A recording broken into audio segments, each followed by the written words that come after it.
Okay, sorry, I thought we were waiting on someone else. Okay, then we will get started.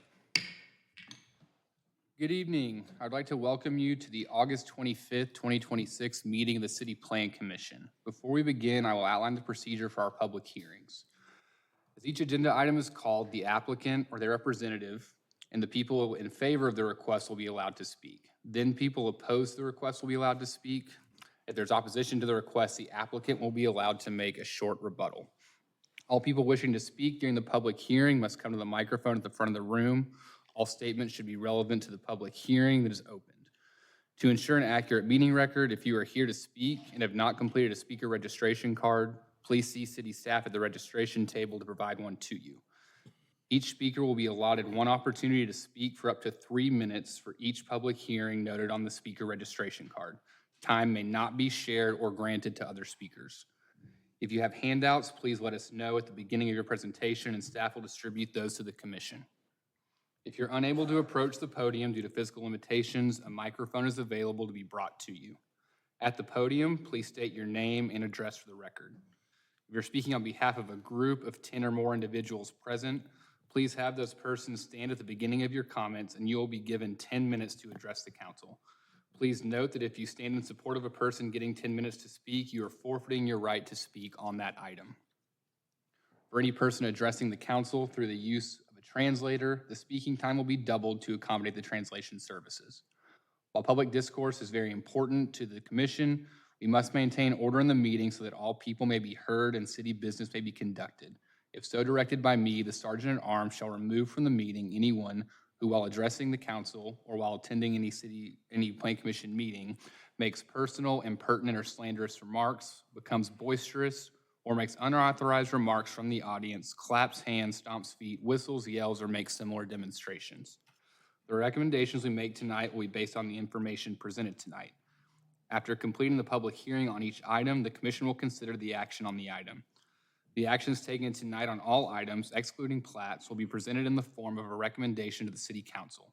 The City Council will also conduct public hearings on the agenda items on Tuesday, September 15th, 2026 in the Bosque Theater of the Waco Convention Center at 100 Washington Avenue. The first item on our agenda is the approval of the minutes of our July 28th, 2026 business and work session meetings. Are there any changes or additions? Seeing none, they stand approved as written.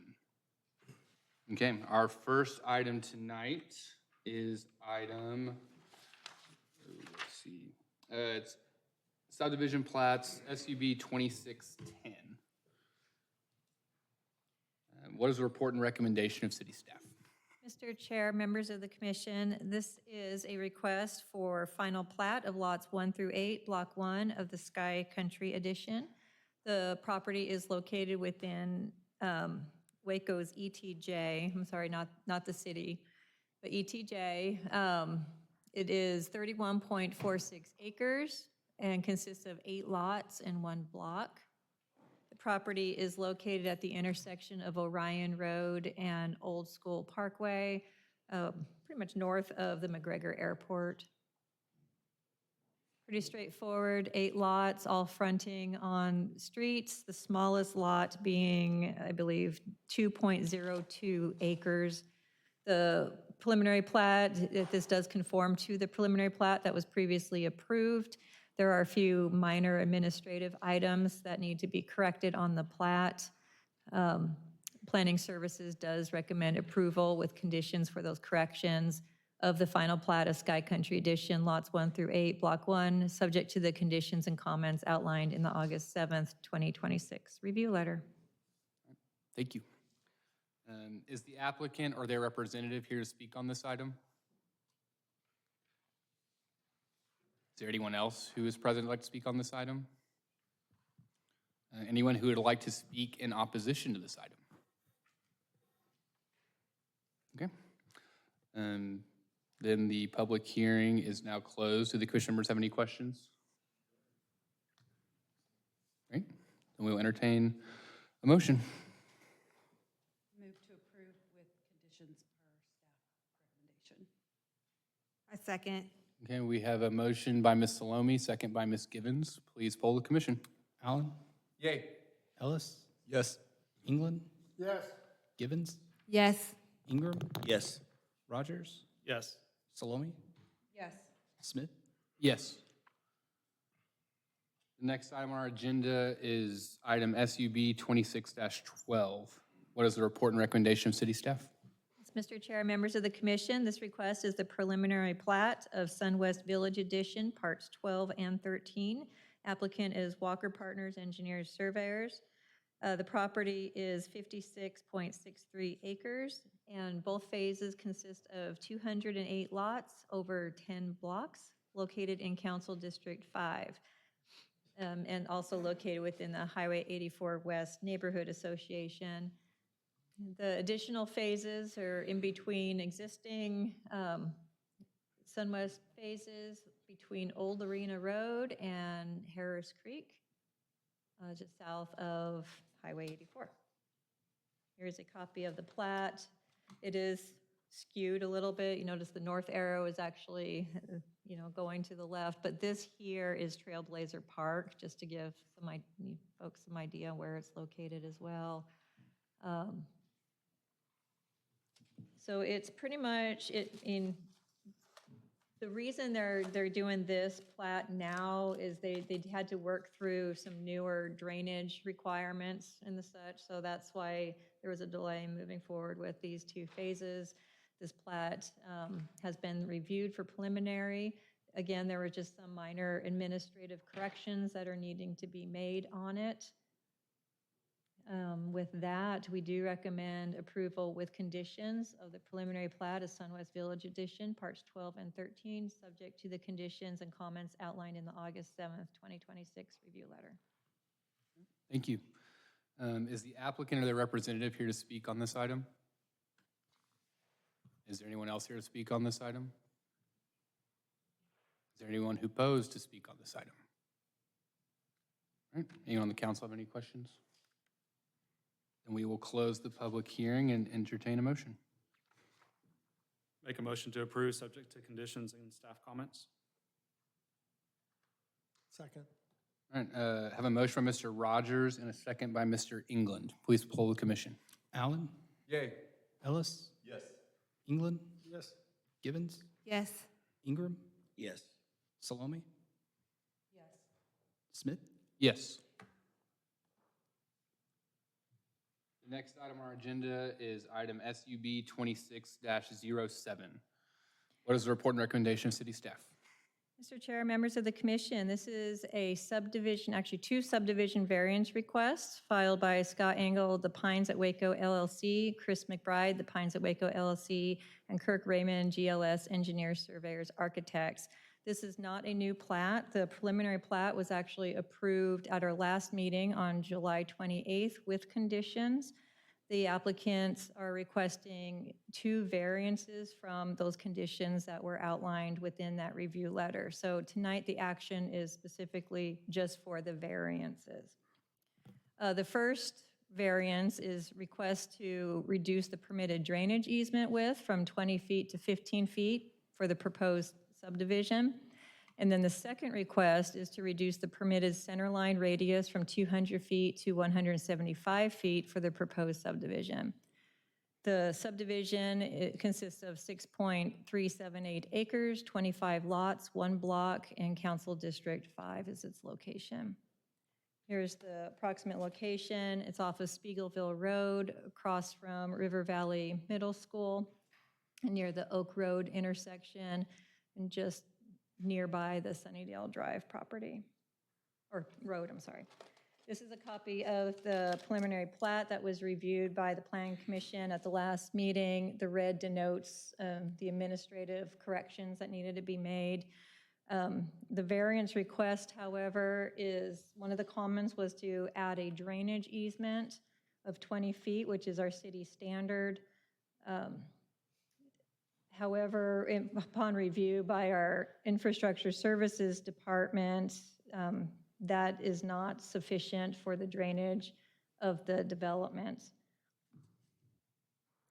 So regarding, what I would recommend, Mr. Chair, is two different motions on this one for each variance. So for the first item, Planning Services recommends that the subdivision variance request concerning the drainage easement width for the preliminary plat of the Pines at Waco be disapproved in accordance with section 7.1001 of the subdivision ordinance based on the following findings. Number one, the effect of the variance may be detrimental to the public safety, health, welfare, or injurious to other property. And number two, that the requested variance will conflict with provisions of the zoning ordinance or the comprehensive plan of the city of Waco. And then for the second variance request, which would not be as detrimental regarding off-site properties or hazard, Planning Services does recommend that the subdivision variance concerning the centerline radius for the preliminary plat of the Pines at Waco be approved in accordance with section 7.1001 of the subdivision ordinance based on the following findings. That the effect of the variance will not be detrimental to the public safety, health, welfare, or injurious to other property. That the conditions upon which the requests for variance are based are unique to the subdivision under consideration and are not generally applicable to other properties. That due to specific conditions on the site involved, strict enforcement of these regulations would impose undue hardship on the applicant. And number four, that the requested variance will in no way conflict with provisions of the zoning ordinance or the comprehensive plan of the city of Waco. Thank you. Is the applicant or their representative here to speak on this item?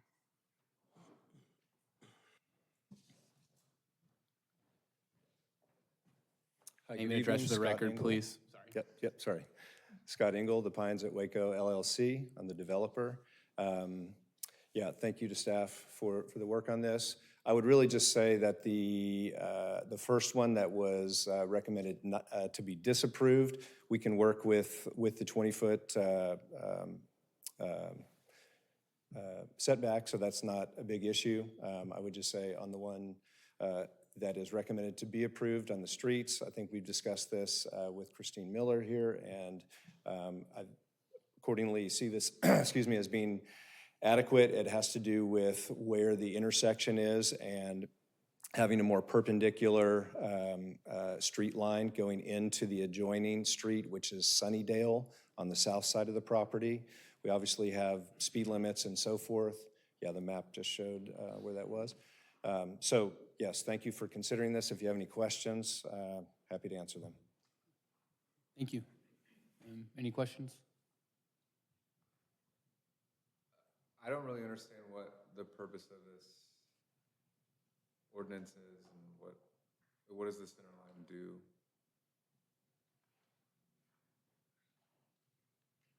It's the center line. These are subdivision standards. They're more the engineering standards. It's not something that the Planning Commission really looks at, but it's part of the review for the design of the subdivision. So it is by reference adopted through our guiding documents and construction requirements through the subdivision ordinance. So to deviate from those construction requirements has to go through the Planning Commission for a subdivision variance. So the center line would be the center of the right-of-way for the street. And the radius would be the turn. I'm not the best one to answer this. Sorry. I don't know if that explains it, but it's all part of the design. Clear as mud, yeah, I get it. of it. I'm not an engineer. Can you go back to the aerial maybe? Yes, sir. Yeah. So, so what area, what right-of-way is this impacting, or just the entire thing? They're proposed right away. And what would it have to do if we didn't allow for the variance? Like, is there like a understanding of what it would look like? Mr. Chair, it'd be best for the applicant to answer that. I don't want to botch it. Yeah, where that radius is, it would pull in. So if the top is north, I'll use that as a reference, and the bottom is south, then that radius curvature would pull in towards the southwest, so lower left. So it would make a shallower curve in the street, but it would actually not be quite as perpendicular to the adjoining intersection street. So it would compromise a bit of that common area, which is on that south side of the curve itself. So we're wanting to preserve as much of that park area, which is going to be used by the residents. And I think this is a very fractional deal, which is why we requested the variance. So on recommendation of our engineers, it doesn't have any practical effect, and it aesthetically looks better and functions better. So that's about the best I can do since my engineer's not here tonight. Is it your understanding that if you pulled it in a little bit further, like you were talking about, would that be a safety concern? I think the argument is the opposite, is that according to the standard ordinance, it presumably is, I would suppose, I don't know, maybe it's a bit ambiguous actually, because it is just an ordinance, and so I don't know that it really has an actual effect. So I would say, based on engineer discussion and discussion with planning staff, my understanding is that it is as safe as it is now, as opposed to what the opposite would be if it was the ordinance centerline radiance. Mr. Chair, just a note, the city's traffic engineer, Christine Miller, is in our audience somewhere down there. I think I see her for questions that she can better answer than I can. Perfect, and we can ask those, I know when the speakers are done, we can ask city staff questions too, so we can address those questions at that time as well. So any more questions for our speaker? Great, thank you, sir. Thank you. All right, is there anyone else here to speak on behalf of this item? Anyone here to speak in opposition to this item? Now, do we have any questions for city staff? So the recommendation is approval with condition based on staff findings. I'm looking at my packet. I see the findings of the center line. Yeah, there were no conditions on that, I'm sorry, just, yes, that was carryover, I apologize. Anything else for staff? Okay, then the public hearing is now closed. Is there a motion? And again, let's take them maybe one at a time per staff's recommendation. So a motion on the first variance request. I would like to move that the first variance request concerning the drainage easement be disapproved based on staff findings. Second. All right, we have a motion by Mr. England and a second by Ms. Givens. Please poll the commission. Allen? Yay. Ellis? Yes. England? Yes. Givens? Yes. Ingram? Yes. Rogers? Yes. Salome? Yes. Smith? Yes. And now we will entertain a motion on the second variance. I'll make a motion for approval on the center line variance. Second. All right, we have a motion by Mr. Ellis and a second by Mr. Rogers. Please poll the commission. Allen? Yay. Ellis? Yes. England? Yes. Givens? Yes. Ingram? Yes. Rogers? Yes. Salome? Yes. Smith? Yes. Okay, next item on our agenda is item Z-26-26. What is the report and recommendation of city staff? Mr. Chair, members of the commission, this is a request filed by Maggie McCarthy for special permit for short-term rental type 1 in an R1B zoning district for property address as 3001 Inverness Drive. This public hearing was left open and continued from the July 28th, 2026 meeting. However, shortly after that meeting, we did receive a request for withdrawal of the application. So at this point, we would need to open it up for public comment still, and then vote on the withdrawal. All right, thank you. So the public hearing is now open. Is there anyone here to speak on behalf of this item? Anyone opposed would like to speak?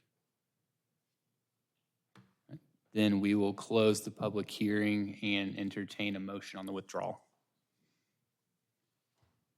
Move to accept the applicant's withdrawal? Second.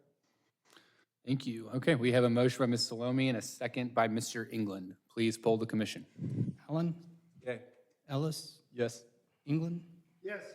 Givens? Yes. Ingram? Yes. Rogers? Yes. Salome? Yes. Smith, Yes.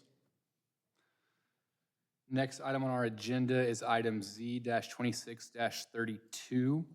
What is the report and recommendation of city staff? Mr. Chair, members of the commission, this is a request by Scott Engel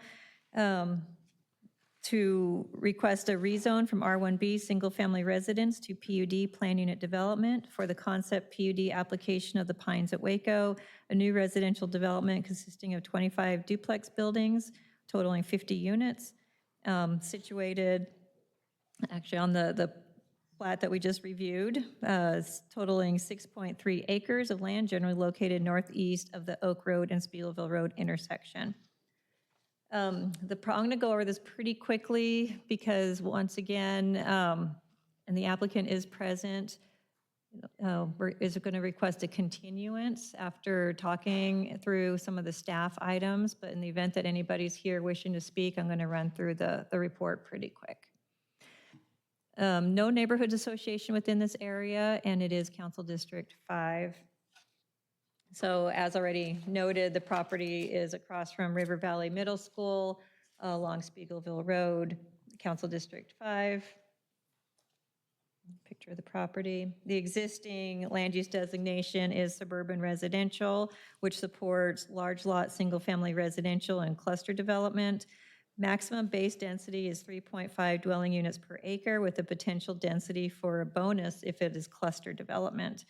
Supported zoning district within or suburban residential is R1A, which is single-family residence district. Properties to the south and to the west are also a mix of urban residential and suburban residential. Here's the existing zoning. You can see that it's entirely surrounded by R1B single-family residence zoning. The proposed zoning is PUD with a proposed density of 7.9 dwelling units per acre. Here is a elevation, and then the plan that we just recently reviewed. So staff's recommendation originally was to disapprove based on the density requirements. And there's also some PUD requirements that we need to work through with the applicant. So to give that opportunity, the applicant is requesting a continuance to the September 22nd, 2026 meeting. We did send out 22 notices and one was returned in opposition. Thank you. Is the representative, or the applicant or the representative here to speak on this item? Mr. Engel, just your name and address again for the record. Yeah, Scott Engel, The Pines at Waco, LLC, PO Box 7920, Waco. Any Yeah, questions? Yeah, I'd respectfully just ask for the continuance. Staff has been very helpful for us on this whole journey, and I think they're probably a bit overworked because we just got their recommendations and so forth yesterday afternoon at 3:48 p.m. By email. And so in light of that late notice and so forth, that's why we've asked for the continuance so that we can go further with our meetings and make sure that we address any outstanding issues and what have you. I think in general, it's been a very positive move this direction, and most of what we have on paper now with our engineered plans have been as a result of many meetings that we've had with staff. And we understand that there's some outstanding items that they'd like to discuss, so we do have a meeting scheduled with staff this week to go over those things for the purposes of clarity and addressing whatever issues are at hand. I just would note also, excuse me, that one of the things is that it's currently zoned R1B, as you know, which is 7.24 units per acre. So obviously one of the things we need to address is the PUD, and as has already been stated, the actual plan shows 7.9, which is only about an 8.5% increase over and above the current zoning. So again, those are the types of things that we want to address. We do have ample park area, common area, so to speak, and what have you, but I think there's just a few details that we ran out of time for this particular meeting for staff to address with us in order to prepare for this particular meeting. So would ask that you would grant the continuance so we can handle that. Thank you. Any questions for our speaker? All right, thank you, sir. Thank you. Is there anyone else present who'd like to speak in favor of this item? Is there anyone present who'd like to speak in opposition to this item? Okay. Do any of the commission members have any questions for staff? Oh, we got Gordon. Oh, so sorry. Sir, just your name and address for the record. And then are you speaking in opposition? I'm in opposition. Okay, thank you, sir. Name is Gordon Swanson, address 114 Bradford Square, Woodway. And in that one slide, you see a major subdivision that was just put in place behind. Yeah, you can kind of see all the streets back there behind there. So right now, my feeling is that I've spent probably $13-14 million already putting in a subdivision that lots are going to be and have been selling for $169 to $495. Houses are $1.2 to $1.4 million, and they're large single-family residences. And I would not have made that type of an investment if I would have known that there would be a high-density duplex project on the corner of the property when it was zoned residential. So that's why I'm in opposition to it. And the other thing is traffic. Traffic is just horrendous right now, and it's not going to improve. And when you have 50-unit density, like he wants to do, that's, if every house had 2 vehicles, that's 100 more vehicles trying to get in and out of that little outlet right where Oak comes in, Sunnydale comes in. And right now, with all the school traffic and the current traffic on Spiegelville, it's just a bear and it's dangerous. And so I think a high-density project like this is very negative for many reasons. So that's really all I want to say at this point. Thank you, sir. Thank you. Any questions for our speaker? All right. Any questions that the commission members have for staff? All right, then the public hearing, oh, go ahead. Is it, what's the current density? Well, the land use, so for PUDs, a lot of times we look at the actual land use plan for those, but the R1B zoning is 7.24. Sorry, I'm not. Yeah. But the land use designation is suburban residential, and that drops that down to 3.5, yes. How does that work? Is that a misalignment, or how does that work? Well, there isn't anything on that property right now, but the zoning is there. It probably was zoned R1B when, at the time of annexation. And then the, So if plan.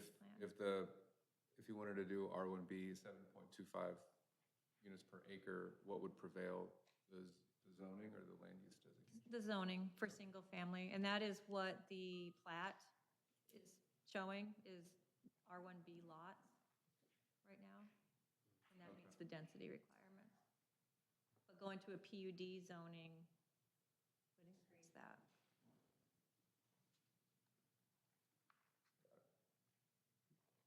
Any other questions for staff? Okay. Then the public hearing is now closed. Do we have a motion?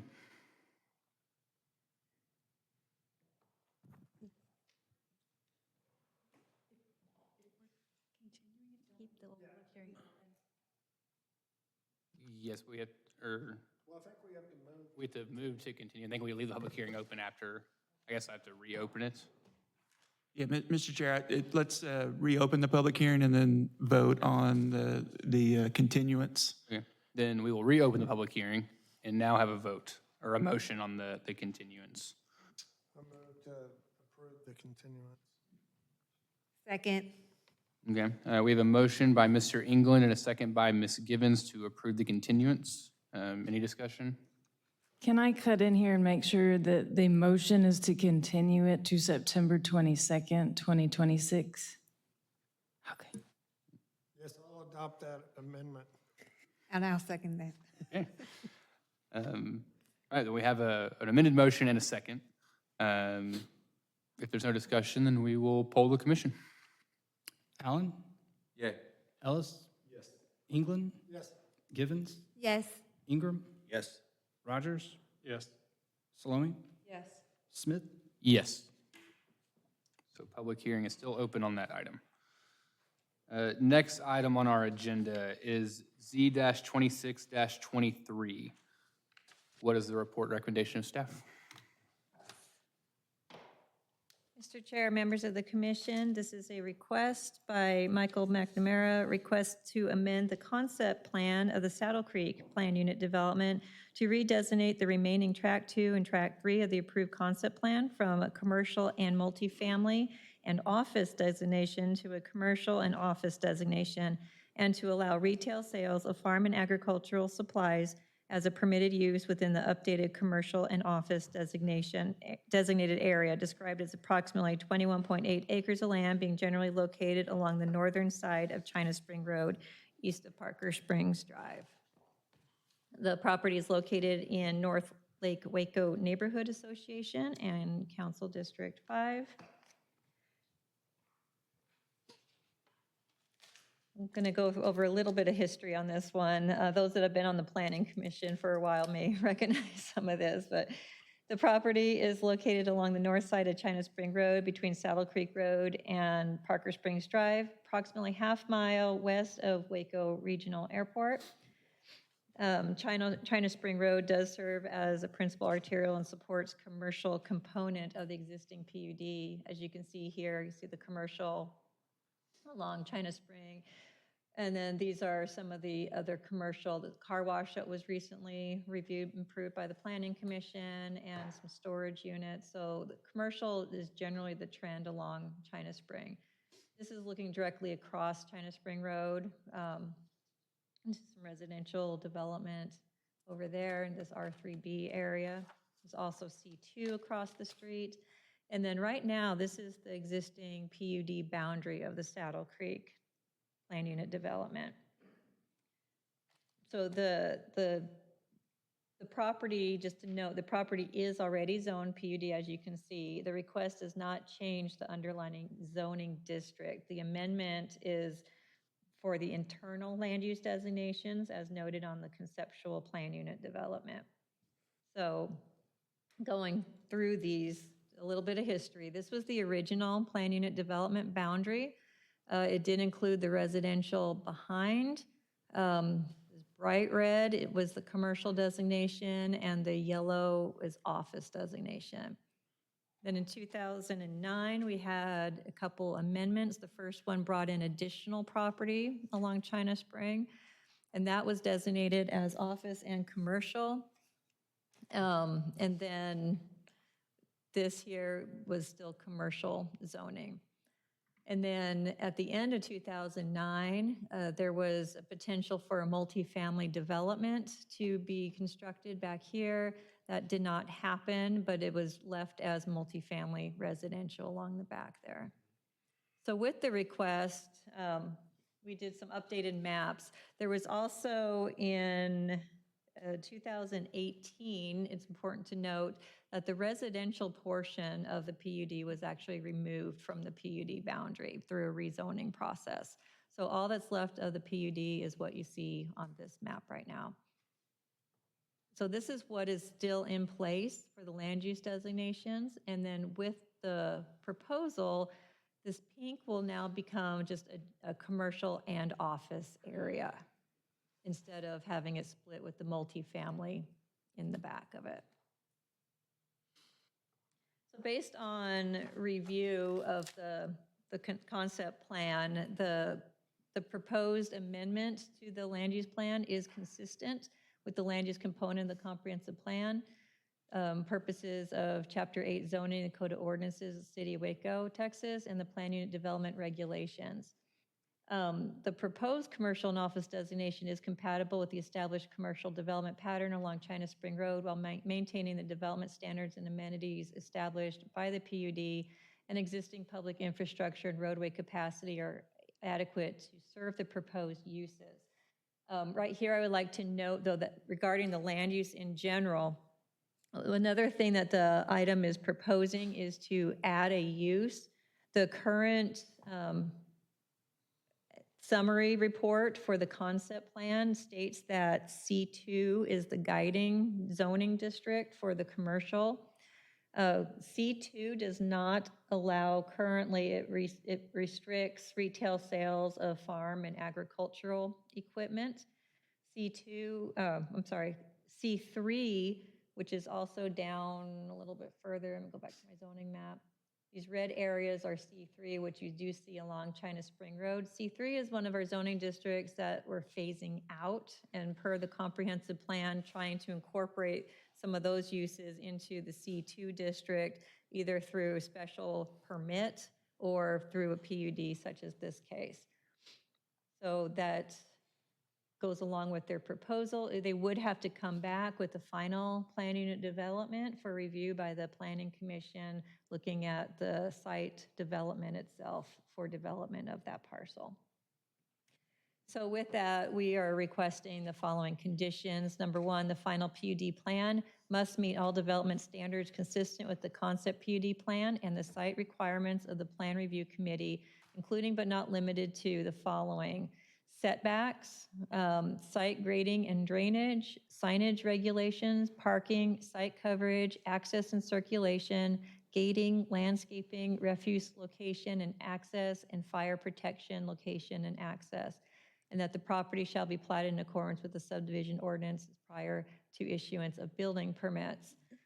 We did mail out 90 notices, and we did receive one returned in support. That should be included in your comment card packet. And also, just a note on the conditions, being that the narrative doesn't outline anything additional for setbacks or anything like that, the C2 setbacks would apply on this property during that final development plan. Thank you. Is the applicant or their representative here to speak on behalf of this item? Just name and address for the record, please. My name's Michael McNamara. My address is 3501 Northridge Drive, and I am the applicant for the submitted concept plan, and happy to answer any questions if you have any. Any questions? All right, thank you. Thank you. All right, is there anyone else present who would like to speak in favor of this item? Is there anyone present who would like to speak in opposition to this item? Do any of the commission members have questions for staff? Okay, then the public hearing on this item is now closed. Is there a motion? Make a motion to approve, subject to findings and conditions. Second. All right, I have a motion by Mr. Rogers and a second by Mr. Ingram. Do we have any further discussion? Please poll the commission. Allen? Yay. Ellis? Yes. England? Yes. Givens? Yes. Ingram? Yes. Rogers? Yes. Salome? Yes. Smith? Yes. Okay, next item on our agenda is item Z-26-28. What is the report and recommendation of staff? Mr. Chair, members of the commission, this is a request from Chris Guerrero, request to rezone from R1B Single Family Residence District to O3 Office Limited Commercial District on approximately 0.3843 acres of land, addressed as 4600 Bagby Avenue.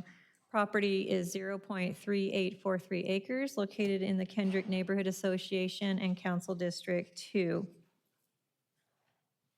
Here is a zoomed out of the property location. You can see it's located on Bagby Avenue, West Spring Branch Boulevard. It's situated within this residential pocket of single-family homes right here. And you can see that along South New Road, that's generally where you're seeing the higher density residential development. Here is an image of the property. Looking down. Current land use designation is mixed-use flex. I'm sorry, I went ahead too far. Mixed-use flex supports limited commercial, office, and medium to high-density residential development. O3 is a permitted zoning district within the mixed-use flex designation. However, looking at the surrounding properties and the existing zoning, you can see that on this side of Bagby Avenue, we're generally keeping R1B, and there is some, again, C2 zoning and some higher density, the green R3C zoning along New Road. There is also an existing O3 up here that is currently undeveloped. With the proposed zoning, that is what it would look like. So while the requested O3 zoning is technically consistent with the mixed-use flex land use designation, staff does review this as a specific property being better suited to remain residential because it is located within this established single-family residential pocket, rather than along a more commercially developed portion of Bagby and New Road corridor. We did send out 12 notices, and we did receive an opposition from the neighboring property owner who lives in one of the single-family residential properties. So with that, Planning Services does recommend disapproval of the request to change the zoning from R1B to O3 based on the following findings. Number one, although O3 is permitted within the mixed-use flex land use designation, the subject property is located within an established R1B zoning pocket characterized primarily by single-family residential and institutional uses.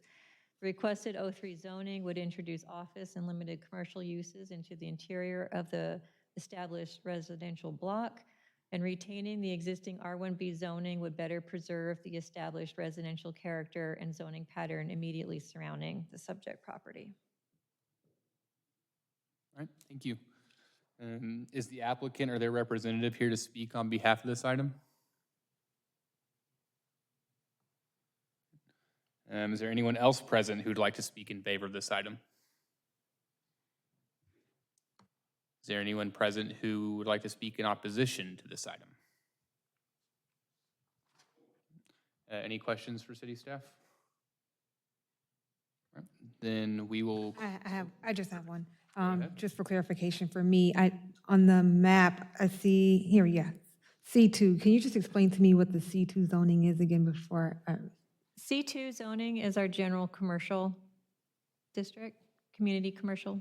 And that'll allow for larger, it looks like on the map here that we have in our packet, for a larger business based off, we can't know what they're wanting to put on the property. That doesn't go into our decision-making process, but for C2, that will allow for like a larger commercial business than would be for what they're asking for here, correct? Yeah, C2 allows commercial, it also allows higher density residential development as well. Okay, thank you. Any other questions for staff?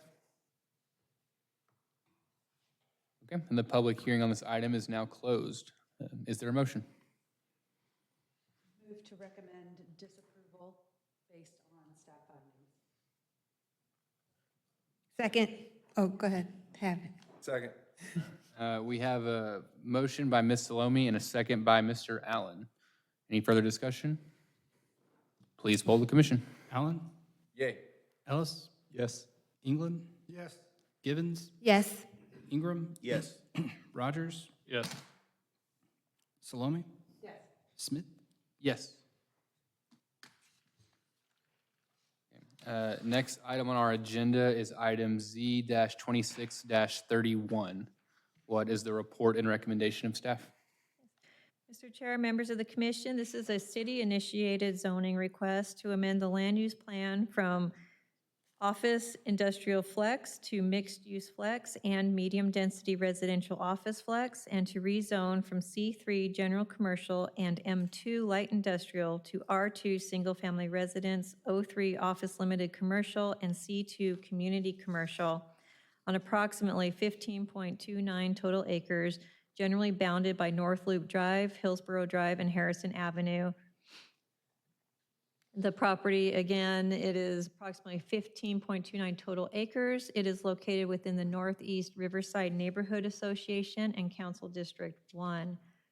So going to the map, you can see it is quite a large area. There is some existing structures within this area, as well as several scattering of vacant lots within the area as well. Oh, what initiated this look at the area for land use and zoning is we did have there are some City of Waco lots scattered within here, and we had some interest in perhaps to see if they were on the list for future sale. And that got us looking at the maps, and then looking at the maps, we realized that the uses on these properties does not line up with the zoning or the land use plan on these properties. So we want to get stuff cleaned up a little bit. This is a cleanup effort of the neighborhood, and you'll see as we go through these. So the blue is the current land use designation, which is office industrial flex. Let me back up a slide. Again, so the area mostly in the middle, you're going to see the majority of the properties is single-family residential. Then along the street corridors is a mixture of some commercial uses that are already existing within those areas with more intense uses there. So currently, like I said, the existing land use designation doesn't line up with what those existing uses are. The whole area is office industrial flex, which allows a mixture of compatible office and industrial uses with limited high-density residential and commercial, which does not accurately reflect the existing residential character of the neighborhood. Proposed future land use, if approved, would better reflect what the properties are being used for. So the orange is the medium-density residential office flex land use designation, and then the pink would be mixed-use flex designation, where the commercial uses are located. From a zoning side, here is the existing zoning. The orange is the bulk of the R2 zoning, which is great. The R2 works. But then we have the C3, which again is that zoning district that we're trying to phase out.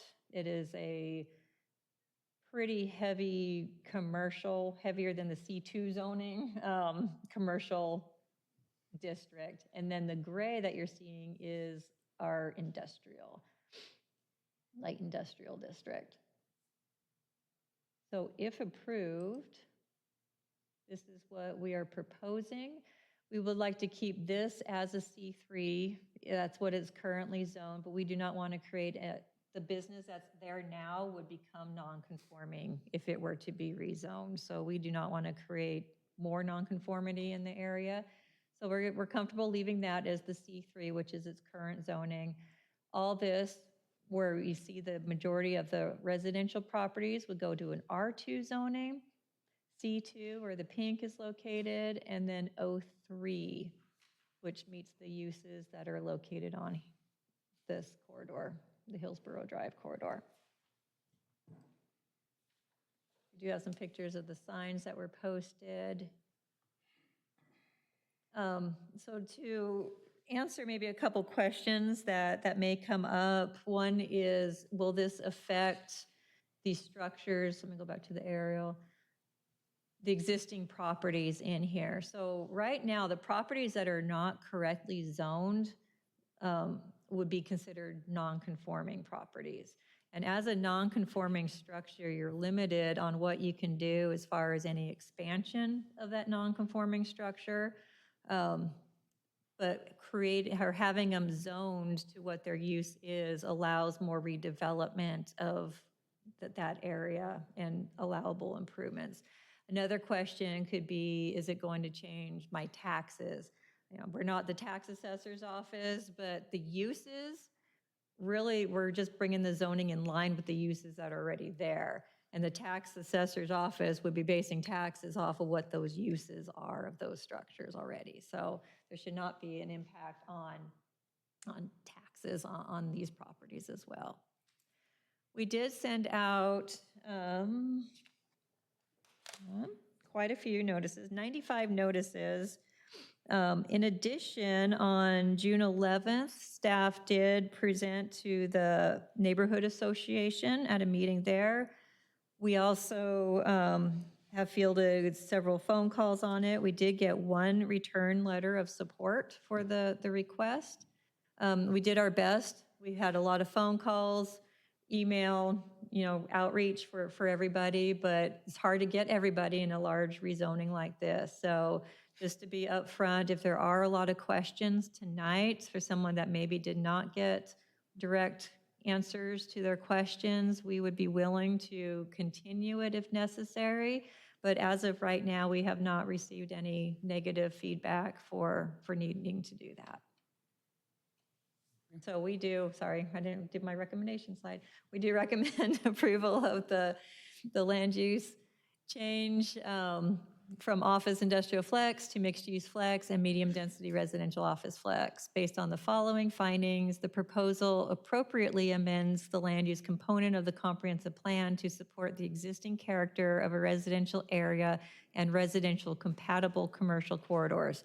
And number two, the public infrastructure was adequate to provide for the zoning district uses allowed within those designations. And then for the zone change, we are recommending approval to rezone from C3 general commercial and M2 light industrial to R2 two-family and attached single-family residence, O3 office limited commercial, and C2 community commercial districts based on the following findings.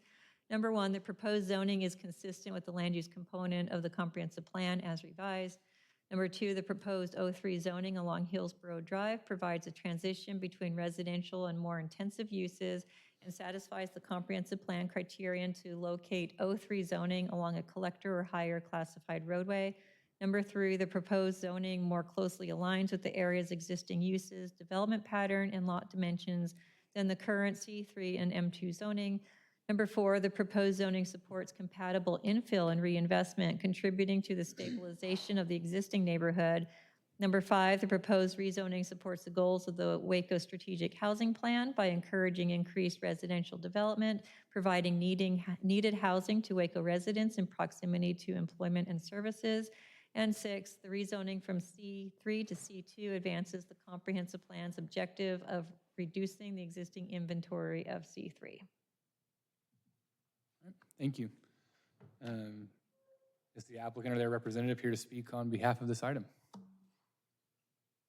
Okay. Is there anyone else present who'd like to speak in favor of this item? Please give your name and address for the record when you get to the microphone. Thank you. This is my first visit here to find out about my property, and I'm concerned about the Ma'am, can you short state street. your name and address, please?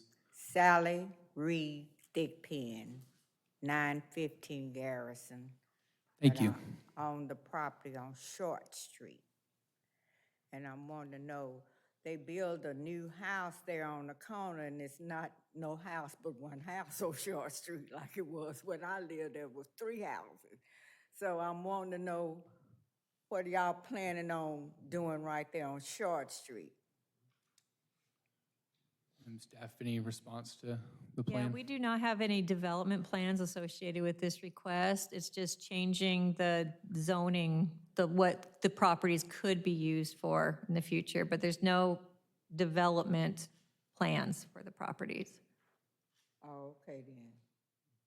Well, that's what I need to know, what y'all plans were off in there, because the freeway is there too, on the other side of Hillsborough Drive.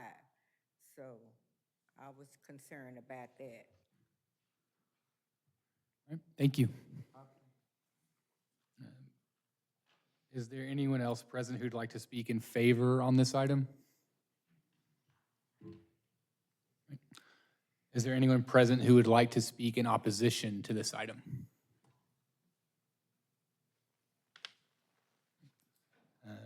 Do any of the commission members have questions for staff? I just see one letter for support. Were there any letters back in opposition? No, sir. And then I have a question as well. I understand the city owns some of the property within this area, but not all of the parcels. Is there any requirement for the residents or other property owners to join in on the application for rezoning, or what's the procedure like that for the city? Yeah, so sometimes you'll see us as co-applicants. Right. If someone were to reach out first and say, hey, I want to rezone this property, and we would see a larger vision, then we would jump in as co-applicants. And this one, we didn't really have anybody specifically, hey, I want to rezone this property. It was more just speculative interest on I think we have maybe 3 lots in there. I mean, it's not a lot of property, but it was more of just noticing on the map as we were reviewing those requests. Gotcha. But ballpark, the city owns just a couple of lots in this entire area? Okay, and then for the motion, can we take the land use and zone change together? Yes, sir. Okay. Any other questions? Yeah, I have a question. So of, I don't know how many lots this is. It looks like a lot. How many of them are currently vacant with no structure? And I'm looking at the map overview, the satellite map, and it looks like a lot of them are.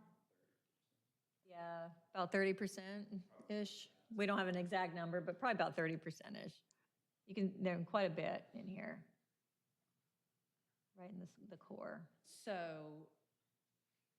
if I'm understanding what you said earlier, if there is a non-conforming structure, then there would be maybe a barrier to development, redevelopment, enhancement of that structure when it doesn't conform to current zoning.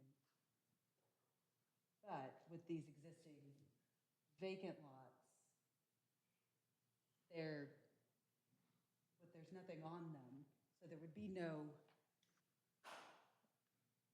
barrier to development if somebody wanted to develop them as currently zoned. Correct, for the vacant lots. They would just have to meet our current setback requirements. And a lot of these ones right in the center are already zoned, the R2 zoning. The area that we're most concerned with the zoning is around the edges, around this area. Yeah, let me get back to the, so this is the current. So the orange is already R2. The biggest area would be the perimeter with the industrial and the C3 zoning around the outside. Probably a good amount of that M2 is vacant, and even that C3 is vacant. And these are a lot of remnant lots from the road that came in. So there's a lot of odd configurations in here. Do we know how those are owned? Is that I think one owner? a couple of these are City of Waco. Okay. If I may provide a little bit Thank you, more background, the properties that City of Waco owns in this area are mostly trustee lots. Trustee lots are held by the city on behalf of a couple local public entities, and they're held for the purpose of housing. And so when we go to develop a property to sell that off, it has to be conforming as to the zoning. Otherwise, it's known as an undevelopable lot. And so with these properties being an M2 and C3, especially along that Business 77 corridor, they're actually non-conforming because you couldn't have a residence in those districts. So we're unable to sell those as developable properties for the purpose of housing, which is what we hold them for. In addition, the M2 and C3 are undersized per the minimum lot size requirements for those zoning districts. So if someone came in to do that, it's impractical to build within the current footprint of each of those lots. And so in rezoning to R2, we're hoping that we can begin to provide the community with those R2 zoned lots to be able to develop towards the housing that we're trying to accomplish through our Housing Community Development Department. But when we talk about the city of Waco owned lots, we're just talking about 3? On this M2, and I think we have one in the, more of the core area. Yeah, that central street that's cutting through, we've got a few properties in that middle street there, and then we have some on the north loop or the Business 77 side where the existing M2 is.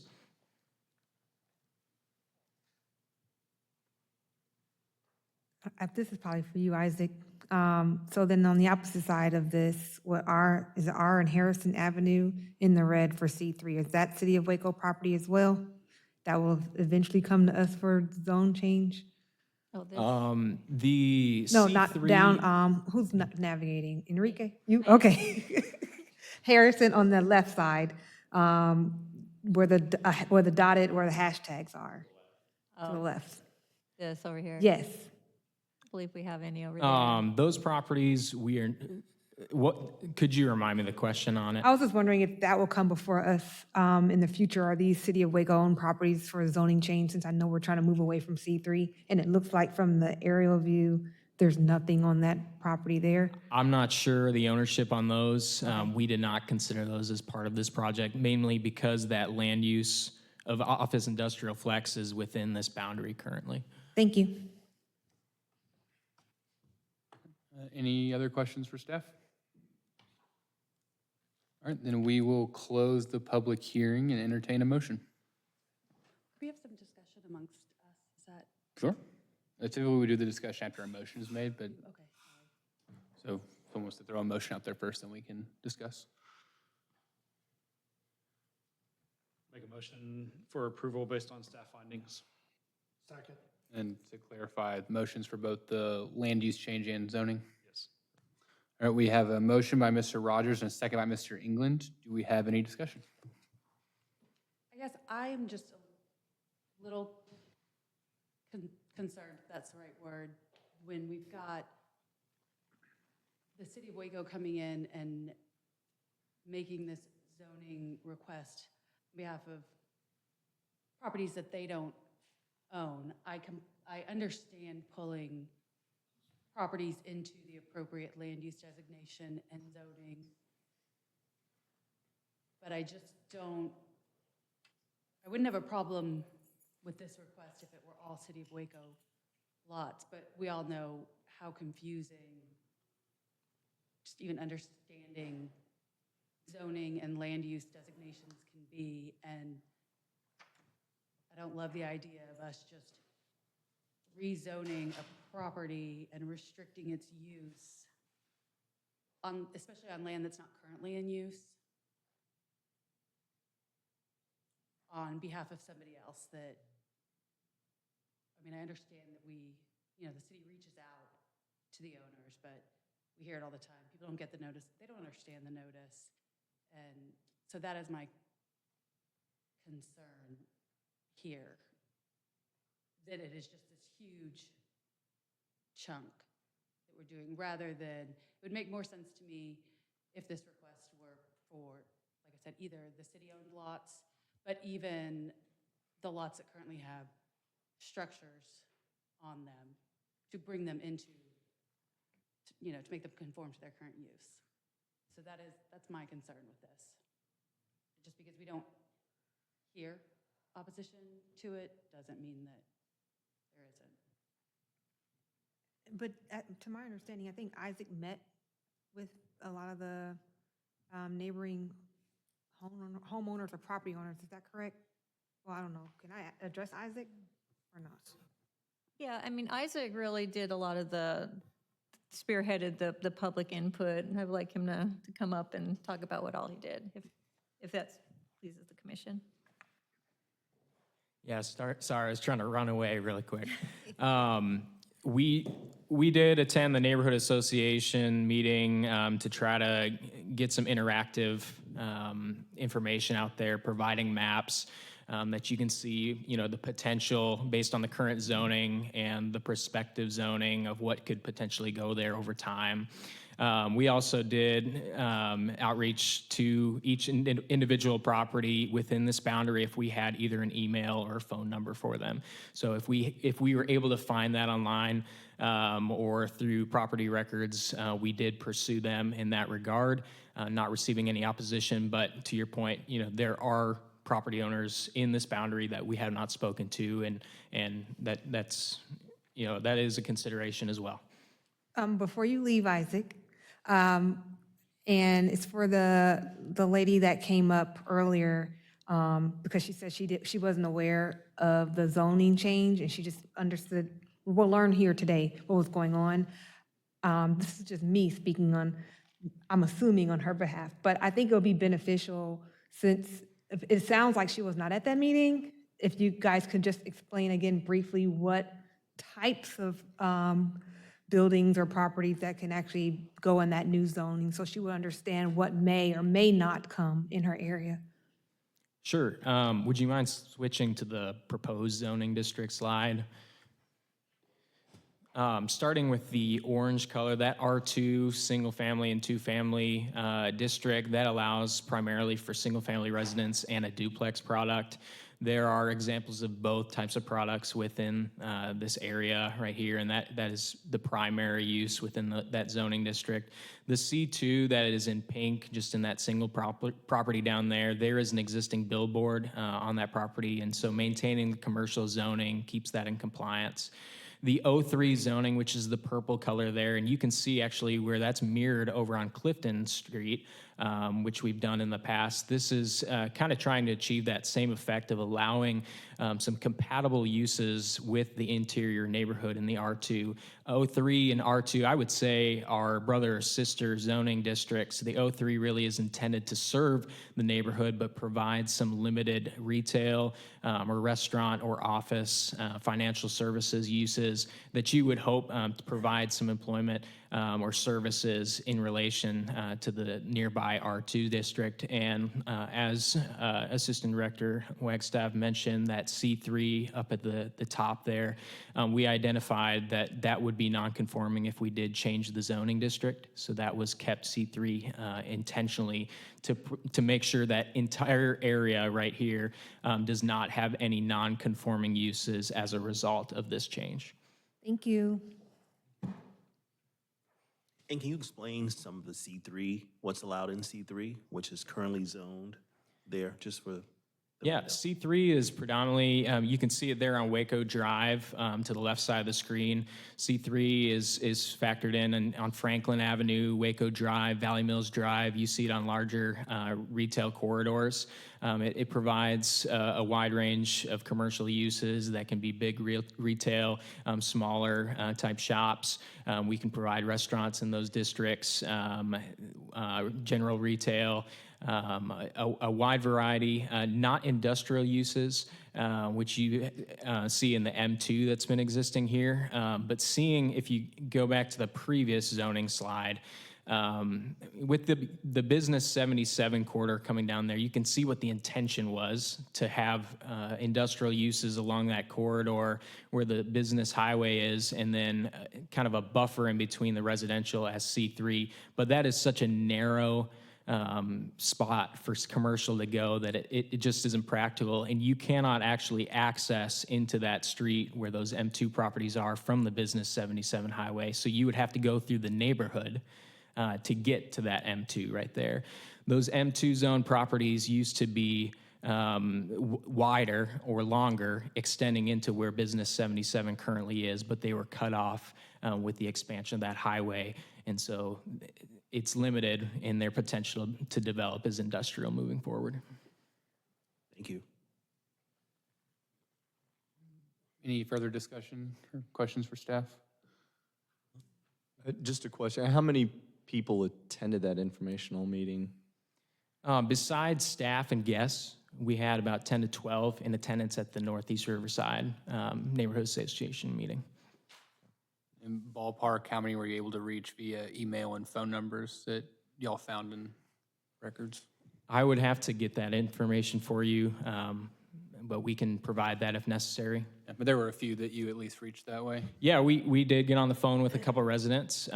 We received good feedback. There were a lot of emails that were unreturned, but that's usually to be expected. And just for clarity, the proposed changes would change the C3 to R2, which is the current residential zoning of the rest of the neighborhood, including the lady who spoke here tonight. Correct, with just the one exception at the top. I'm not saying that their plan doesn't make sense. I'm just saying that I'm not comfortable doing kind of like a blanket rezone on behalf of for the city doing it on behalf of properties that they don't own. You know, if they had come and said, yes, we spoke with, you know, every single owner of the property and they support this, then that would then also make more sense to me, because it sure is easier to address all of this as one agenda item than, you know, 30 different agenda items moving forward. But that is my concern. I would hate for, you know, whomever owns that parcel right under the parcel that's going to stay C3, is currently C3, and there are definitely some structures, it looks like, on half of that, but the other half of that looks to be vacant land. And again, it makes sense to bring parcels with structures into conformity, but I would hate to rezone that on behalf of somebody, and gosh, their plan was to eventually sell that property to the business located above them that's gonna stay C3. Does the city of Waco own any of those lots? No? And, let's go ahead, Isaac, you're going to say something. Were you asking for above Ara Avenue? Yes, We do not own any properties above Ara. okay. And you physically went out there, so that area that's going to change to the R2 and the structures that we do see here, are those homes? Yeah, on that above Ara Avenue there are single-family homes there across all those properties, R2 or vacant properties. So, quick question, so below C3, these far properties to the right, those seem to be 3 areas that are empty? Yes, those 3, they're empty, but the rest have houses on it, correct? Or some type of structure? So to your point would be those 3 areas that are blank, that are empty, the rest of those places have some kind of housing structure on them, right? Correct, but since we're looking at this as, you know, one whole thing, but yeah, it makes sense to me that the city may say, hey, we're gonna do this on your behalf because you have a structure on here and you need to come, you know, into compliance or conform. Your zoning needs to conform with your use, but when there is no use on, for example, those other 3. Is there a concern for that street off of Bowers, for commercial activity, given that, it's right by the residential area? Is there a concern with having that be C3 as well, to extending that whole property to keep that at C3? Keep this Yeah. C3? Yeah. I would think the R is a small street with residential on the other side of it. Correct. I wouldn't think it would be a good candidate for C3. Would you be comfortable for continuance and give the owners of all these properties more of a chance to talk with the city, or the city talk with them, and maybe be more on board? I mean, yeah, for me to be comfortable with rezoning somebody's property at the request of the city, just to bring it into the appropriate land use designation when there's, you know, nothing on it. Yeah, I'd want the landowner to be like, yeah, we're fine with it. Makes sense to us. I don't want to do the paperwork for it, but if the city wants to do it, sure. How do you accomplish that? I city staff. Well, with that then, where is Hatton Street on here? Does anyone know where that is? Is that where the C3 is? I don't have it on here. Oh, I see it. Yeah, it is just at the very, yep, at that edge. Okay.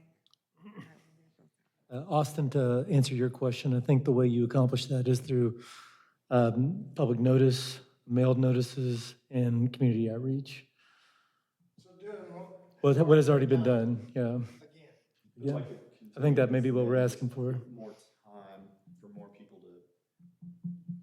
Mr. Chair, I think, hearing the comments from the commission, I think it would be good to continue it and let staff do a little bit more work, and bring back to you, 'cause I think one thing that we're not giving you, you know, a lot of those commercial and industrial properties are too small to develop for commercial, but we're not giving you the full story about ownership, and if there are any, you know, like, for example, the properties along ARA, are those 8 different owners, or is that one owner? You know, because if you have if you have a larger, it's one owner that owns a bunch of that is potential commercial property. If that's 8 different owners, it's really not conducive for commercial development. And so I think, let's continue it. Let us work on it a little bit more and see if we can get better outreach and give y'all a more better picture of, you know, how individual property is going to be impacted, and, you know, which ones we got in contact with, and a little bit more context there to move forward. Again, this is a city application. There's no timeline on it. We want to make sure we get it right. So there's not an issue with continuing it. Let us work on it a little bit more. Okay. Well, we've got a motion and a second, so let's vote on that. And then if that motion is disapproved, then we can reopen the public hearing and take a motion for a continuance. So let's poll the commission on the initial motion, which again was a motion for approval of both the land use and zone change. Allen? Yay. Ellis? Nay. England? Yay. Givens? No. Ingram? No. Rogers? Yes. Salome? No. Smith? No. Where does that leave us? 5-4. By a tie.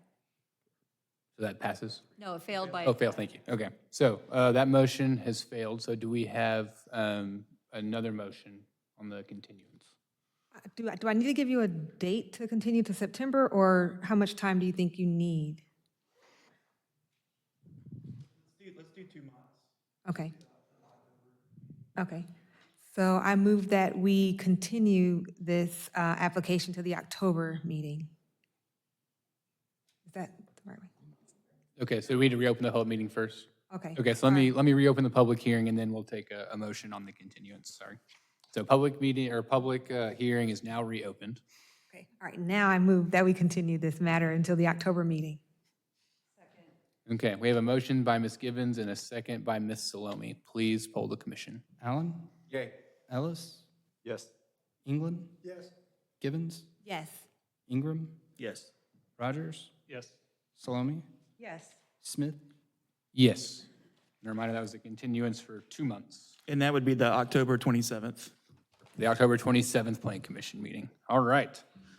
Next item on our agenda is item Z-26-33. What is the report and recommendation of staff? Yes, Mr.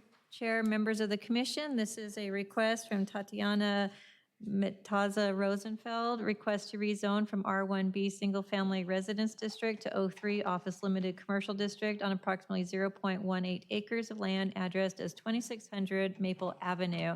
Property is located in the Dean Highland Neighborhood Association, Council District 1. The area should look familiar. We had a request across the way there last month. This is on the opposite side of 25th Street at the highlighted property here. Currently, there is a single-family residence located on the property. There is a picture of that. It is near the intersection where the 25th and 26th converge in Maple. So the current land use plan designation on this property is urban residential. Within the urban residential, we do allow R1B, R1C, R2, O3, subject to certain criteria.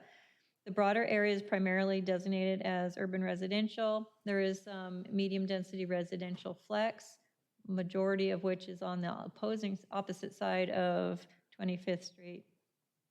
And then we do have institutional use, assisted living in this area on this side.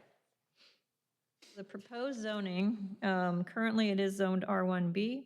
Proposed zoning would bump it to an O3 district. Surrounding zoning is, again, predominantly R1B on this side of the corridor, but there are some pockets of O2 and O3 for institutional as well as some lighter business uses. Staff does recognize that the office zoning already exists along the North 25th Street corridor.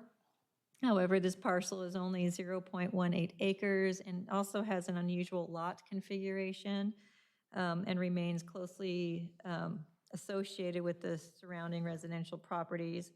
We did note through our review from traffic engineer that providing required parking may be difficult because of the lot shape.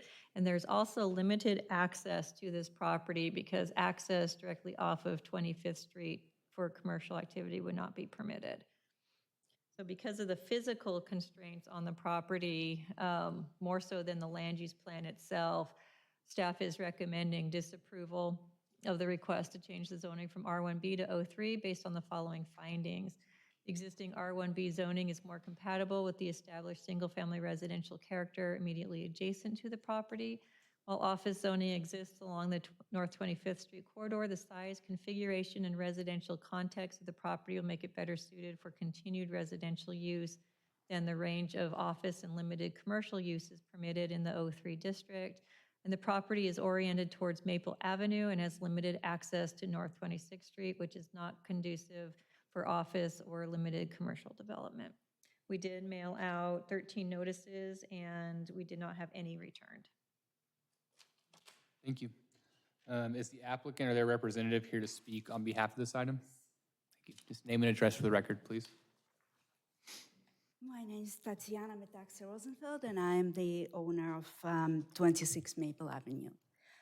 So I did receive a notification that the city staff would not recommend approval based on, like was just mentioned, the shape and the parking situation. And I'm here to explain the vision for the request and actually request the approval of the rezoning. So first of all, it is a residential property and it is intended to be used as such in the future, while also possibly allowing for that to house a small business. And by small business, I'm talking about a small office like a CPA or broker or maybe therapist, seamstress, or art studio. So something that can be housed within the existing structure without changing anything, including the access to the property. Now, to address the parking situation, let's look at it from this point of view. So as a residential, right now, it already has a certain need for parking that has to be met. And say if two residents live in there and then one visitor, you have one additional car. So total of 3 cars. That's exactly the maximum that we envision for this property at any given time anyways. Say one business owner, one client, or maybe a receptionist, one client. So 2 to 3 cars at any given time, no more than that, which would be consistent with the same residential use of the property right now. No change at all, plus by appointment business would anyways limit the hours of access to the property. And then, like I said, the existing entrance would be used as well. And thank you for for reminding about the recent rezoning request that was approved last month, because I was closely following that, and I noticed that while the cited approval was based on reducing the density and use, in fact, that wasn't, in real life, that wasn't exactly supporting the paper situation, because the property was vacant for some time, and then, you know, allowing multi-residential would actually increase the traffic around that area. So I ask him to remain the same. I do not ask to increase any traffic to the property. Based on that, I just request equal and transparent and consistent treatment and approval of the case. Thank you. Any questions for the applicant from the commission? All right, thank you. Is there anyone else present who would like to speak in favor of this item? Is there anyone present who would like to speak in opposition to this item? Any questions for city staff? All right, then we will. I do have a question. Go ahead. For her use case, is there another zoning option that would be more compatible?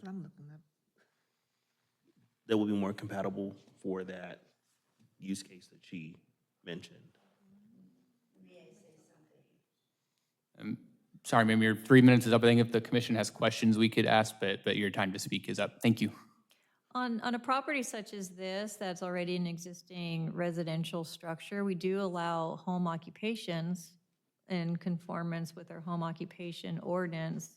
The residence has to be obviously used as a residence, and then it could support some associated businesses within those criteria of a home occupation. And that would be O2, correct? No, you could do a home occupation in R1B. You just have to meet our, the home occupation requirements, such as parking, how many vehicles come to the property each day. It changed recently as far as the state. The biggest one is that somebody has to live in the residence, but there's, you know, some traffic requirements, parking requirements, but you can do home occupation in residential zoning. When we're considering rezoning applications, we need to consider all of the uses and not just a use that the applicant presents, because the zoning sticks with the property. Can you do a quick comparison for us, or even just tell us what would be permitted in an O3? I was actually pulling that up when you guys were talking. So there are 56 permitted uses within the O3 zoning district.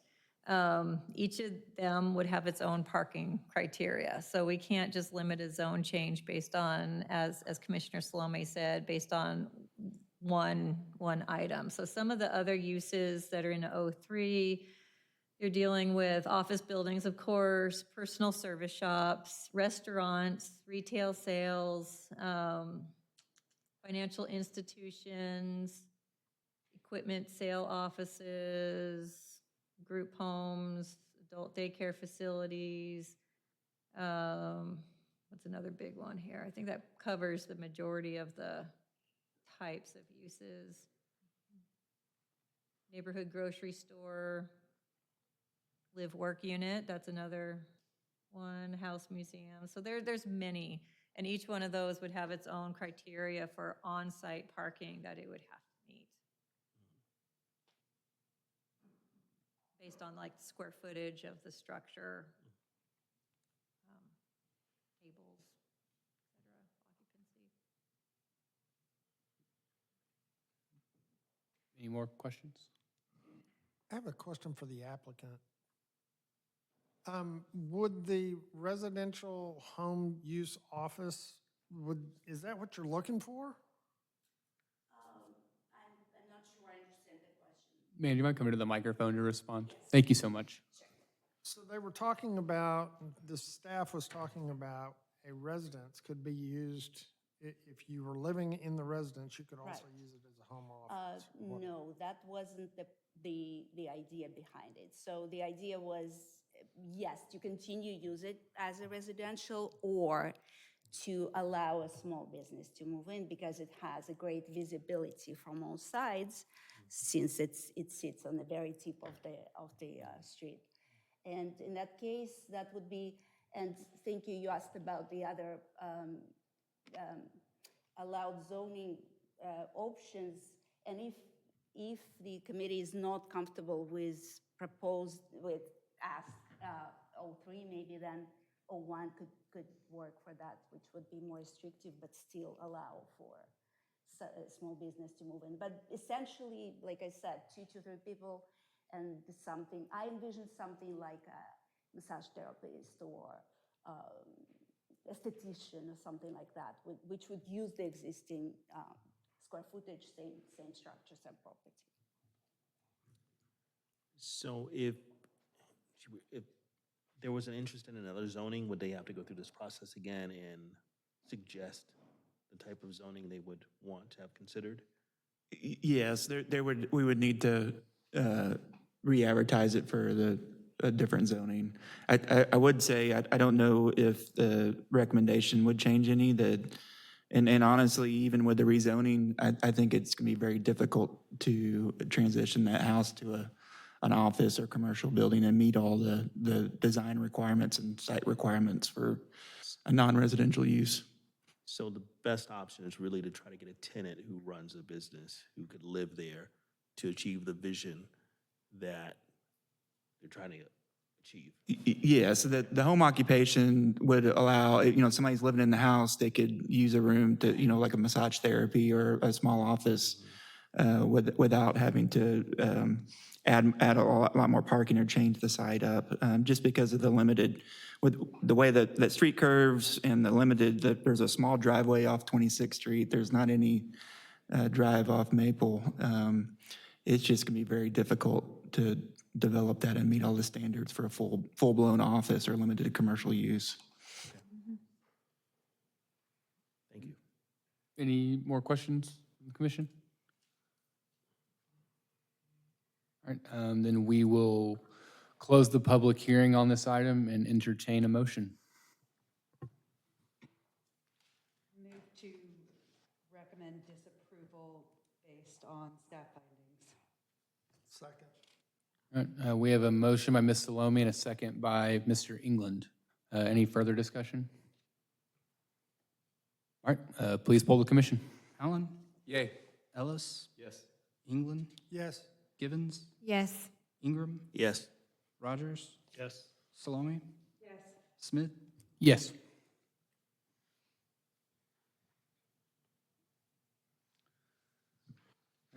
The next item on our agenda is item Z-26-35. What is the report and recommendation of city staff?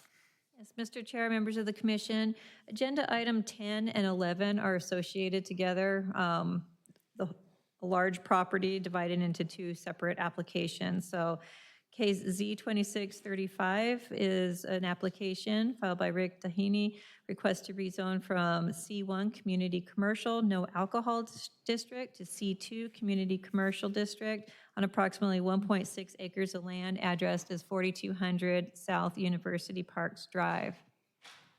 Property is located in the Oakwood Neighborhood Association, Council District 1. So this map here is showing both the location of agenda item 10 and 11. Agenda item 10 is the C1 to C2 portion along University Parks, and then the special permit is for this portion here along South 3rd Street. So this application will be discussing this portion. Here's a look. The property, they are making improvements to the existing structure that is located on the property right now.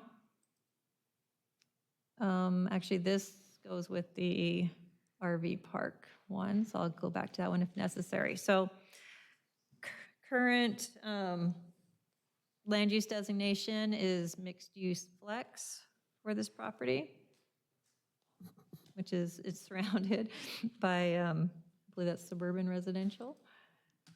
And the existing zoning is C1 zoning. Originally, the applicants requested a C2 zoning. C1 is what was approved because at the time, there was an existing daycare located on this property. That daycare is no longer there. It is, I believe, an office building of some type or a retail, commercial building. So that removes that limitation on what this property could be. So they're going back to request for C2 zoning, which would bring it in line with neighboring properties also on the opposite side of University Parks Drive. So staff does recommend approval of the request to change the zoning from C1 to C2 based on the following findings. The proposed zoning is consistent with the existing mixed-use flex land use designation of the comprehensive plan. Existing public infrastructure is adequate to support the range of uses permitted within the C2 zoning district. The subject property meets the minimum area and dimensional requirements of the C2 zoning district, and there is C2 zoning adjacent to and across from the subject property. Thank you. Is the applicant or their representative here to speak on behalf of this item? State your name and address for the record, please. Rick Donani, 3820 Franklin, Waco, Texas 76710. Hello, everybody. I'm just here to answer any questions you might have. Thank you. Any questions for the speaker? All right, thank you, sir. Is there anyone else present who would like to speak in favor of this item?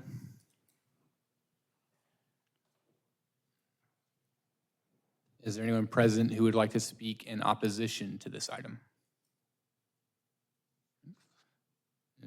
Any of the commission members have questions for staff? I have a quick one, more just out of curiosity. There's the land use map. Again, this land use, it's great in the property, but everything else around it looks like it probably doesn't. What's going on there? That was annexed in 98, I believe, and so a lot of the zoning predated the land use plan. And so the land use plan's about 10 years old, so this is kind of the first one that gets the land use more in line with what zoning is there. Honestly, it caught me off guard when I saw it on the big screen too. There's a lot of, yeah, this fits great in its land use, so that worked out well. Okay, that was my only question. Anything else for staff? Then we will close the public hearing and entertain a motion. Make a motion to recommend approval based on staff findings. Second. All right, we have a motion by Mr. Rogers and a second by Mr. Ingram. Please poll the, or I guess, is there any further discussion? Please poll the commission. Allen? Yay. Ellis? Yes. England? Givens? Yes. Ingram? Yes. Rogers? Yes. Salome? Yes. Smith? Yes. Okay, next item on our agenda is item Z-26-36. What is the report and recommendation of city staff? Mr. Chair, members of the commission, this is the second part of the previous request. This is a request for a special permit for RV park on a portion of property located in an R1B zoning district on approximately 1.58 acres of land addressed as 4201 South 3rd Street. Again, we are looking towards the South 3rd Street half of this property. And you can see in here that there are, you can see some old RV spaces on this property. It was in the past used as an RV park, and there is some infrastructure for RV units. They're trying to get this special permit to create that record of the use so that they can move forward in conformance. Right now, it was a old grandfathered use.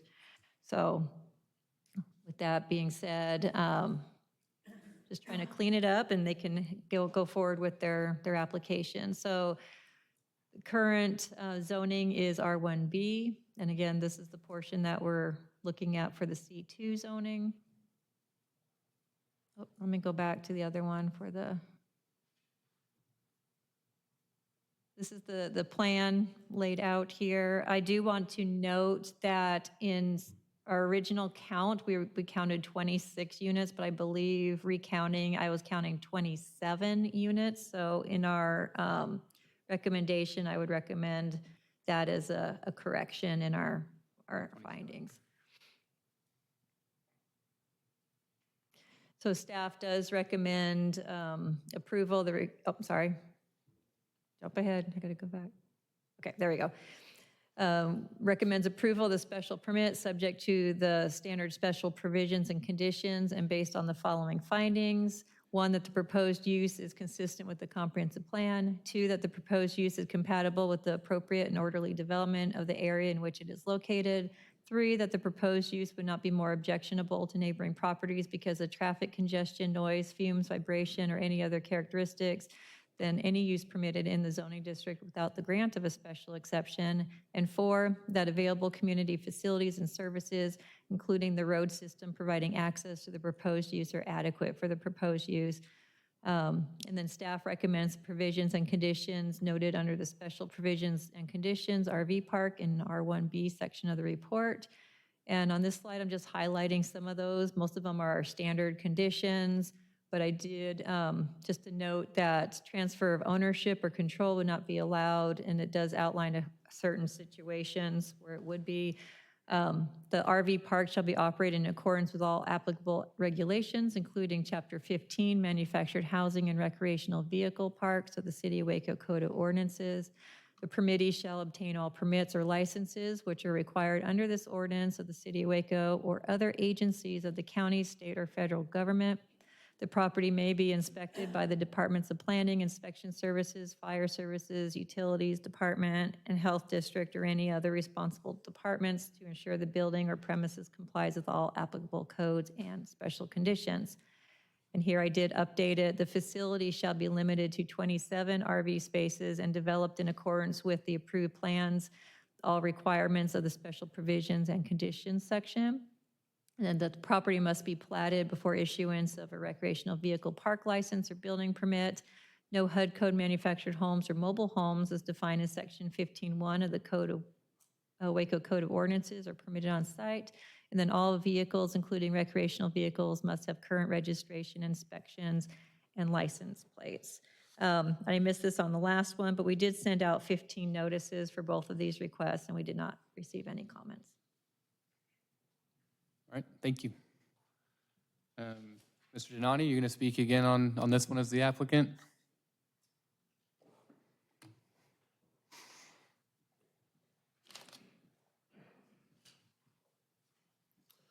The first condition I was not made aware of when we sat down in quite a few different meetings. I was under impression that the ownership of the property or transfer of ownership will be allowed. This property is currently under Top Investment Group to start with. So I don't know how that condition is going to play out, because with the staff meeting, I was assured that this condition will not be there. This is the first time I'm learning this. Any questions for the applicant?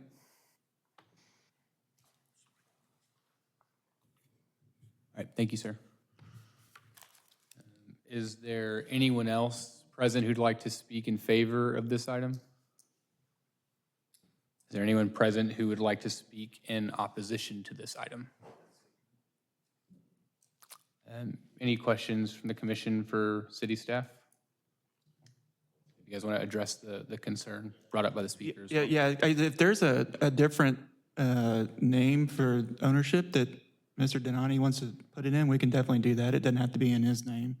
I would say the transferability for that is something we discussed, but typically for special uses like this, this will establish the special permit, but if it changes ownership, we would like it to go back through the process just to make sure that the new owner is aware of all the requirements of the special permit and that there's opportunity to address those with the new owner. We do have some language on some other uses that you would see that are, have potential for less impact, for like a car dealership along a interstate, where we would have transferability language, but I think for this type of use and the nature of it, it is good policy to have that ability to, if the ownership transfers, for it to go back through a public hearing process.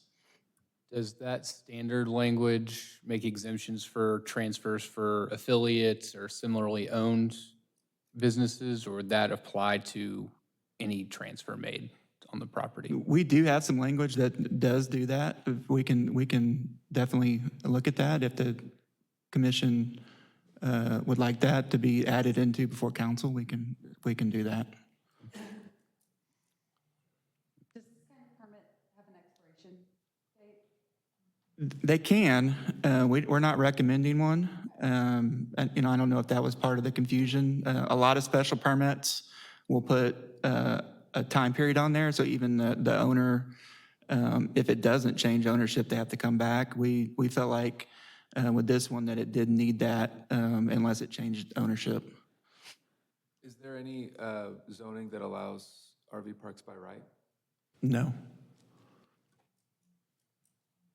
And then if we were to approve this, would the applicant have the ability to update the owner's identity between now and next council meeting, or would we need to approve the special permit for the correct property owner before it moving on to council? And I think I think if yes, we can get that. If the Mr. Dewaney wants that in a different entity name, we can make that change before council. Okay. Any more questions? Yeah, I mean, I am sensitive to his concern. It does make it hard to sell it.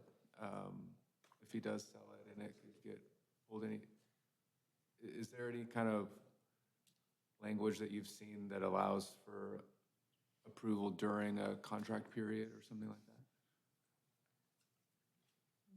Prior to the sale? To have the, if the property's under contract to sell, to have it reviewed and approved during that period. Yeah. So that is allowed. So if there's a potential buyer of this, they can run through the transferability of the permit while it's under contract. Yes, that's allowable as long as the owner signs off on the application. Any more questions for staff? We can ask the speaker a question too, if he'd like a chance to come up and talk.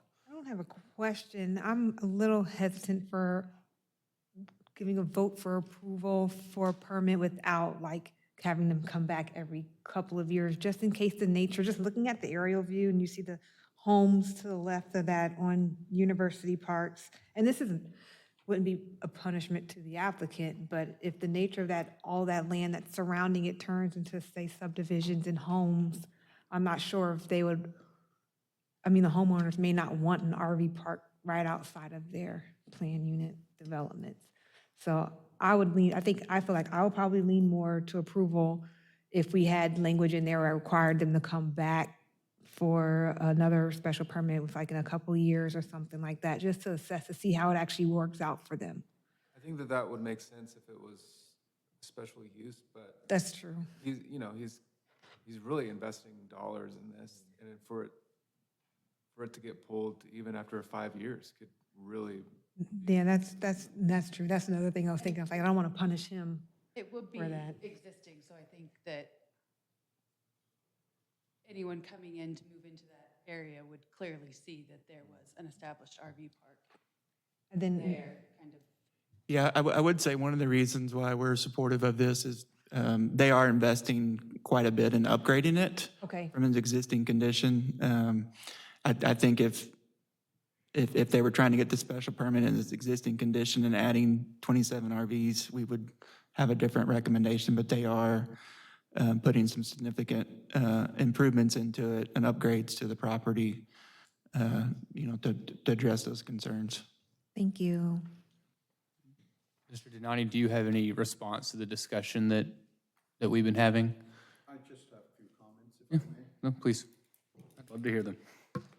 Okay, so the main purpose for myself agreeing to divide this into two sections, front portion of the property being C2, and the back portion remain, I think it's R01, because I wanted to go for C2 for whole property, and this property always been an RV park slash mobile home park, even prior to city annexing this property. And I continuously operated this property and went back to city quite a few times to prove that. So if I'm continuously operating this property as an RV park prior to even 1998 when this was annexed, and now I've been penalized because city doesn't want me to have to get this special use permit. And this limits my property and the value, so I can't sell it. If I sell it, then all my infrastructure and investment goes down the drain. So just to be clear, we are recommending approval of the special permit. We are in favor of the special permit. There has been one mobile home out there for the past 10-plus years, so Mr. Dhani's right. There was a RV park there.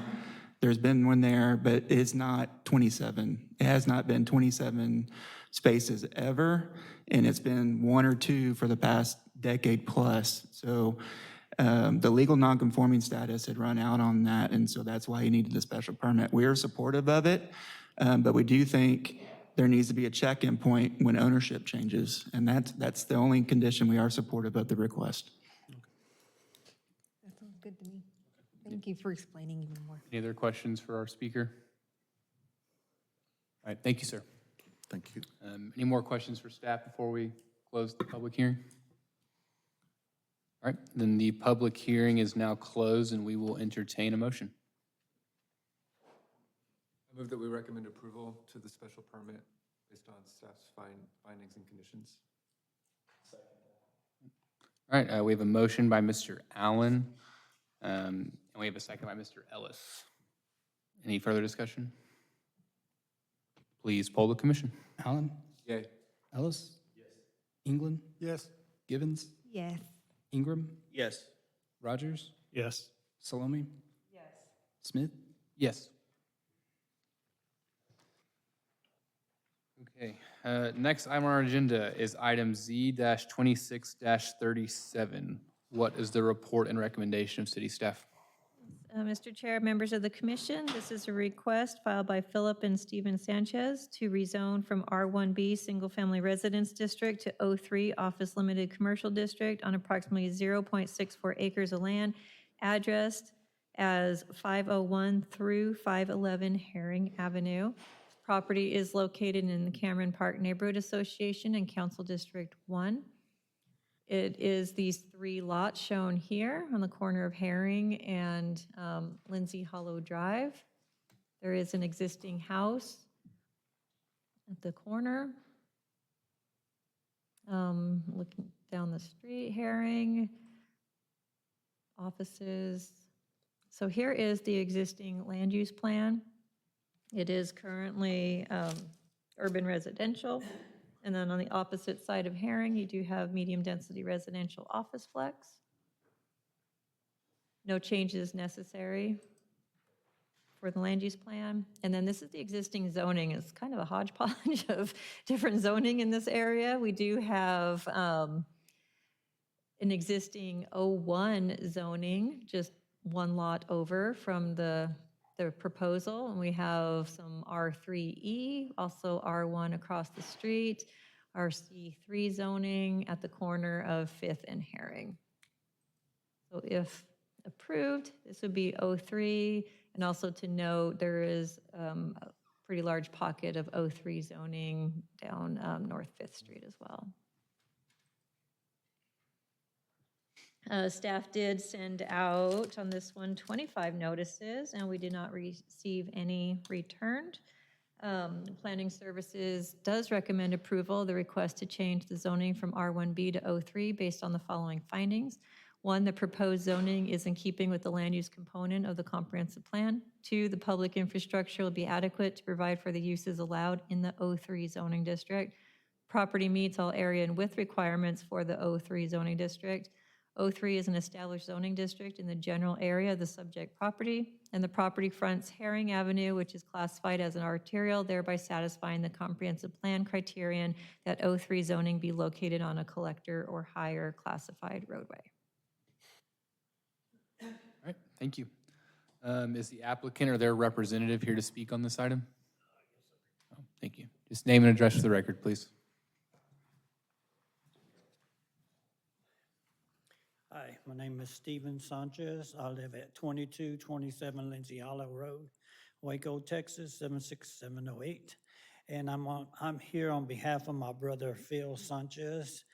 He just wanted to let y'all know if y'all have any questions, so I can give you his number. That's all I got. That's great. Call him right now? Yeah. If you want, I'll give you a Call him right number. now? Okay. That's great. Thank you, sir. All right. All right, is there anyone else here who'd like to speak in favor on this item? Anyone present who would be opposed on this item? Yes, sir. Please just state your name and address for the record, please. My name is Rusty Sloan. I live on 521 Herring. If you do me a favor, could you go back to the, like you said, the weird zoning picture? Yes, Okay, that weird yellow lot in between the pink polka dots and the proposed, that's me, okay? So I'm not so much opposed, but I do have a question. I've gleaned some answers from sitting here the last couple of hours. I went on research what office space is. There's 34 categories. Okay, that's great. I'm not so much opposed, but that's pretty vague. And as I'm sitting there is, okay, what if scenario, the next office, the office after that, whoever occupies it, 2 or 3 from after that, is a, I don't know, a therapist in smoke therapy, and now I'm facing down a vape shop. Of course, the concern is, since I am right on that property, is my property value going to go up? It could, or it could be horrible for my family and myself. So what guardrails are in place besides kind of some vague language about what O3 zoning is to make sure that I'm not sitting on something that's going to be, as I quote from an 80s band, should I stay or should I go? So, and that's no crystal ball, but what guardrails are in place to protect someone who's living in the middle of an O3 zone? Like I said, not opposed. Depending on which literature you look at, property value could go up, property value can go down. So, not opposed, but please educate me on that. Staff, I know there was a lot in there, but maybe specifically to the vape shop and liquor store, maybe you can speak a little bit to those types of businesses and how they could be used in O3. Yeah, so O3 is our most limited commercial mixed-use district. So it's designed to go near residential. So not only does it limit a lot of the more objectionable uses like smoke shops or bars or auto repair or gas stations, it also has hour restrictions on commercial. So it's limited from 7 a.m. to 7 p.m. And then it also allows some residential uses as well. So those are the main guardrails. So smoke shop, bars, convenience stores, gas stations, heavy commercial uses, auto repair, those are not permitted at all. And then the uses that are permitted are limited from 7 a.m. to 7 p.m. You mentioned earlier about like a massage therapist could go in there, correct? Something like that, an office, correct? Correct, an office use, personal service shop, but they would have that limited hours of operation. So it's still kind of a little bit subjective as far as if I, like I said, if I am a doctor of something and I make an office, a doctor of, like I said, smoke therapy, I can kind of. Yeah, so you couldn't have retail sales of cigarettes. I mean, it couldn't be we have a definition of a smoke shop, so you can't have a retail store of tobacco products. If you were a doctor that was dealing with smoke cessation with clients, you could, I mean, I guess you could prescribe non-smoking things, but yeah, you couldn't have a retail store for that. Oh, I'm not trying, like I said, I'm not trying to put you in the corner, just trying to make sure that someone doesn't get creative with the word office. So yeah, the ordinance is not subjective, it's pretty objective. It's got specific uses, what's allowed, what's not. Like I said, there's uses defined in there. They're all the uses are defined. So it's pretty objective on that. Is that something I could pull off the city website? Sure, yeah. Okay. Yeah. I did look at just O3 gave me a definition, but there is like a list of those 34 or whatever it is. There's a list of permitted uses and then the special uses, and then most of those uses have definitions in the definition section. Okay, would we be told ahead of time what, like say, if they're breaking ground, would they say this is what's going there? Or is that something that would be afforded? We can let you know offline, or you can talk with the applicant. Yeah. They have specific plans I'm sure they'll share with you. The commission has to consider all the uses, because once it's zoned, then any use that's permitted there could be built there. But we could definitely share that information with you. Yep. Okay, fantastic. Sure. And okay, how would I get that information? Just email? Is that what Email, or if you want to hang out, we're almost done with the meeting. We can kind of download with you after the meeting. Okay, appreciate it, thanks. We could get your email address as well. Mr. Chair, one more safeguard I wouldn't mind mentioning too is, being that his property is R1B, there is an extra side yard setback that would be required. Typically it'd be 15 feet, but if you're abutting an R1 or R2 district, it bumps it up to a 25-foot required setback on that. She's saying the property next to you have to have a 25-foot setback Right from your here. property next to it. They couldn't build right up on the property, and there's an additional setback requirement because your property's R1B right next to it. Okay. Thank you. Appreciate it. Thank you. Anyone else present who'd like to speak in opposition to this item?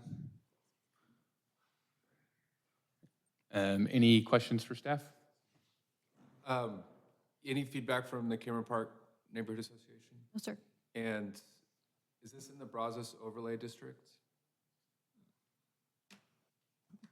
No, it stops at Fifth Street. It stops at Fifth Street? Yeah. Well, this is on Fifth Street. Is it, I do know that the Cameron Park Neighborhood Association discussed it at their meeting, and they didn't have any objections to it. They didn't provide any objections to it. if it is in the Brazos Overlay District, you just would want to make sure everyone knew that for the plan review and whatnot. But I don't remember if it is or not. I believe it stops at Fifth Street. It's the property. Does this start kind of a slippery slope in this area, though? It's my question. Because you've got all this R1B over here and this one little piece. Yeah, so I think honestly, the slippery slope started with that 01 right there.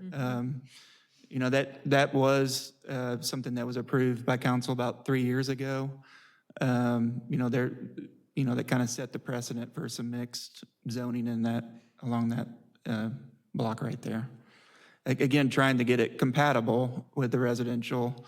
I don't think we would recommend it going back into the neighborhood any. But you got a busy street there, and you got some mix of uses up in 4th and 5th Street and along Herring. So I remember that item from a few years back. It seemed like that area, at least along Herring, was developing a lot more commercial than it was residential on Herring itself. Obviously, once you get back up there on 5th and 6th Street, that changes quite a bit. And I'd like to re-ask a question. What is an Airbnb considered, zoning-wise? So short-term rental, so that is a use in 03 that would be potentially, would open this up to.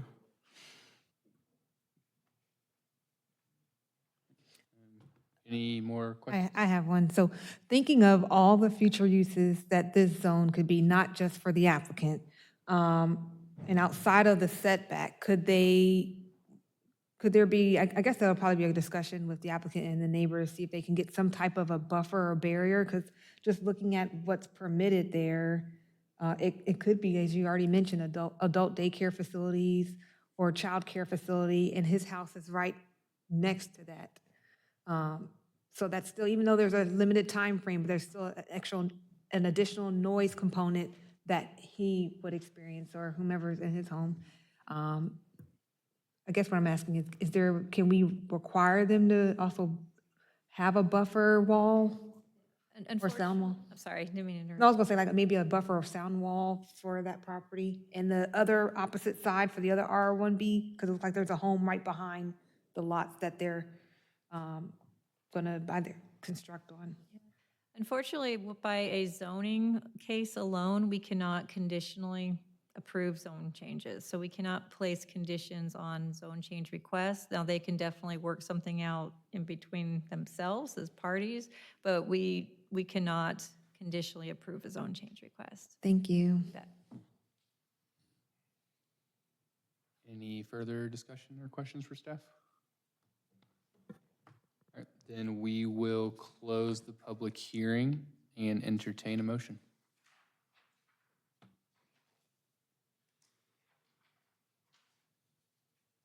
I move to recommend approval based on staff findings.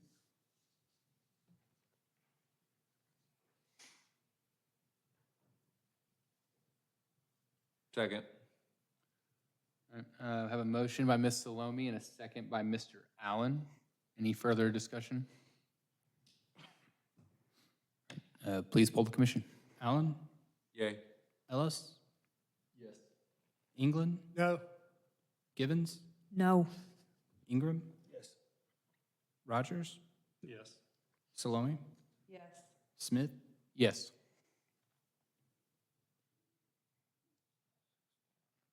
Can I, Mr. England, did you say yay or nay? I couldn't. Said no. No, okay, thank you. Okay. Next item on the agenda is item Z-26-20. What is the report and recommendation of city staff? All right. I'm bringing Mr. Isaac gets the Burchill back floor on up to this the one. hot seat. There I'll we go. introduce it. This is a request by the city of Waco to amend Chapter 8 zoning of the Code of Ordinances to adopt form-based code zoning as a special district, establishing the Waco Downtown Form-Based Code District, and providing for such other definitions, conditions, restrictions, and amendments as may be deemed necessary or appropriate in furtherance of the foregoing establishment of form-based code zoning and a subsequent ordinance rezoning properties as follows. So basically, what we're doing is amending Division 1, Section 28246, Special Districts to provide updates and adding form-based code districts to the list of special districts by adding Division 40, Form-Based Code Districts, and creating Section 28.880.100 F1 Waco Downtown Form-Based Code District. And the second part of the request is to rezone from C2 Community Commercial, C3 General Commercial, and C4 Central Commercial to F1 Waco Downtown Form-Based Code District, and removing properties from the Special District Downtown District and the Special District Brazos River Corridor District for approximately 88.55 total acres generally bounded by the Brazos River, Jackson Avenue, 4th Street, and Waco Drive, including the property between Bosque Boulevard and Waco Drive along North University Parks Drive, and also extending to 6th Street to include the eastern half of the blocks between Franklin Avenue. And then on the agenda, we do provide the address ranges. This is the general large area of the form-based code. Y'all are quite versed in that. We had several meetings Isaac will go over. This is our existing land use designation. The majority is mixed-use core. We do have a parcel over here, mixed-use flex, and open space. Oh, well, there we go. And then this is the existing zoning, which is the C4 zoning. Okay, I'm going to turn it over to Mr. Burchill, and he will give the presentation from here. All right, good evening, Plan Commission members. We are so pleased to bring forward tonight for adoption the Waco Downtown Redevelopment Project's Downtown Form-Based Code. As Assistant Director Wagstaff mentioned, we are proposing an ordinance amendment that's adopting the F1 district that will apply this form-based code document to the set of properties up for rezone this evening. The form-based code, for those in our audience who are less familiar with the project, is a part of the overall Waco Downtown Redevelopment Project, a 12 to 20-year project that reimagines many of the areas along the riverfront in our downtown area within this zoning change boundary. The downtown project was adopted as a plan of the city in the strategic roadmap document adopted by council back in 2024, which really laid out the vision for a set of different individual districts within this area that each have their own distinctive feel and sense of place that will contribute to an overall a collection of districts that will bring placemaking, space for pedestrians and activity, and a central hub for downtown that is reaffirming our love as Waco residents for our downtown area and the Brazos River as the heart of our city. In moving ahead, we've discussed the form-based code in a lot more detail in past meetings, but just to summarize this project and why we're so excited about the adoption tonight, this project is implementing that original vision from that strategic roadmap document. Within that plan that was adopted, it did lay out the form-based code as the tool that would bring that vision to life. You've seen many of the renderings for this project that envision, park spaces, well-versed buildings that work together to create a collective identity for downtown. And you think when you see those renderings, how can we make this actually happen? And will this come to be? That strategic roadmap identified the form-based code as that tool, creating the form standards that would create a very unique design requirement for each of those districts that were outlined. This is ensuring a predictable and high-quality development so that we're attracting development both in our city and without to come to Waco and invest in a place for all of Waco residents.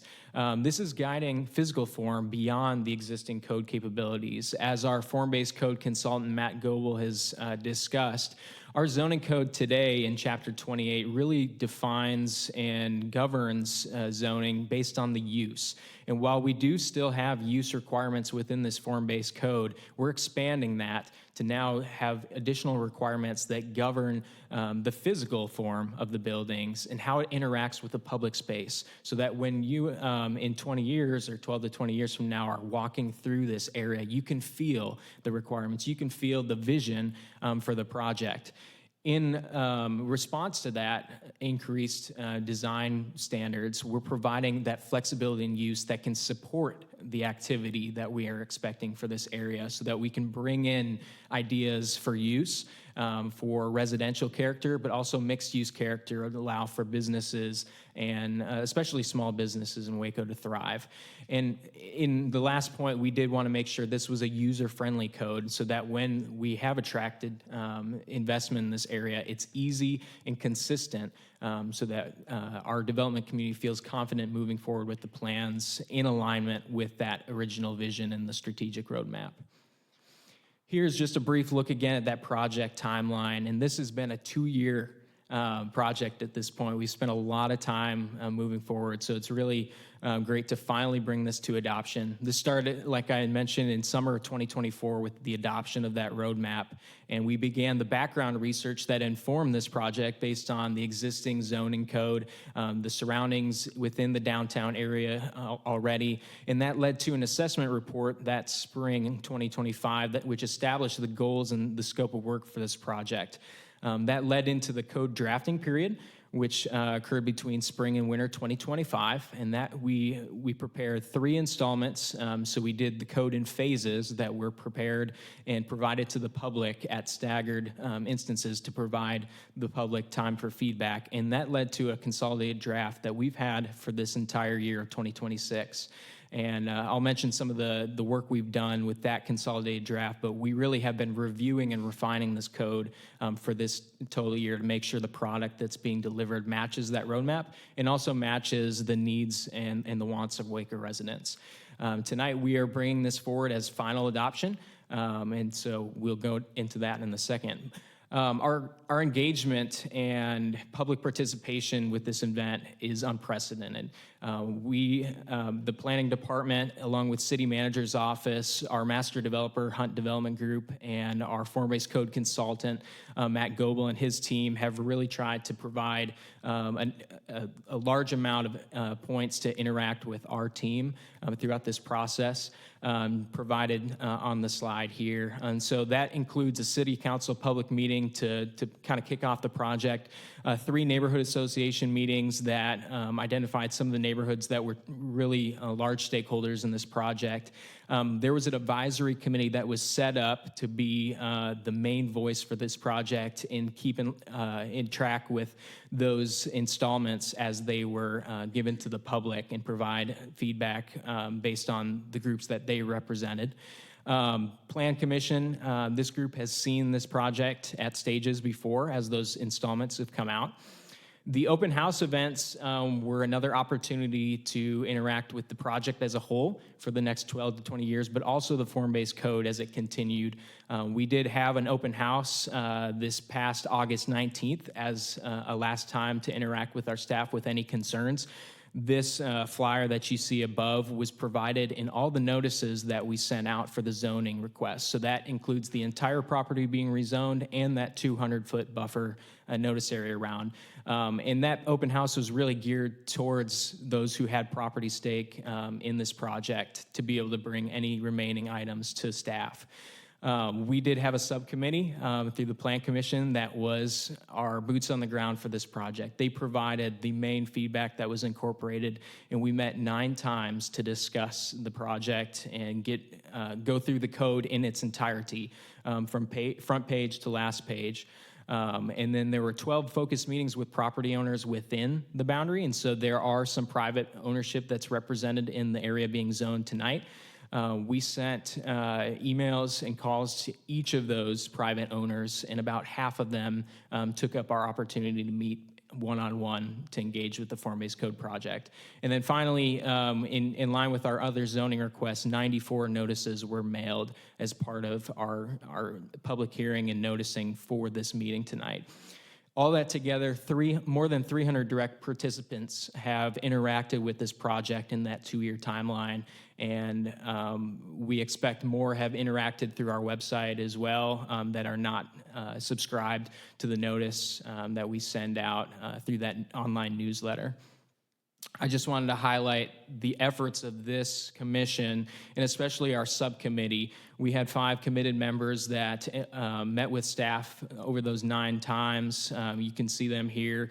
And they were instrumental in refining this code and making sure that the public perspective was incorporated throughout the process. This really provided the feedback that we needed at each stage in the draft. They compared the different sections to make sure everything was consistent. They made sure that the code was approachable, that it could be easily navigated by anyone coming to read it. And we did have some great refinements, such as the uses that were done to strengthen our code and the effectiveness when this gets implemented. And so I did want to thank those 5 members again for your commitment. There are a few tonight and some that or one that is not here tonight. But thank you again for your commitment to making this a great product. With all that incorporated, we are recommending adoption tonight of this form-based code, incorporating the final comments that came from that Plan Commission subcommittee.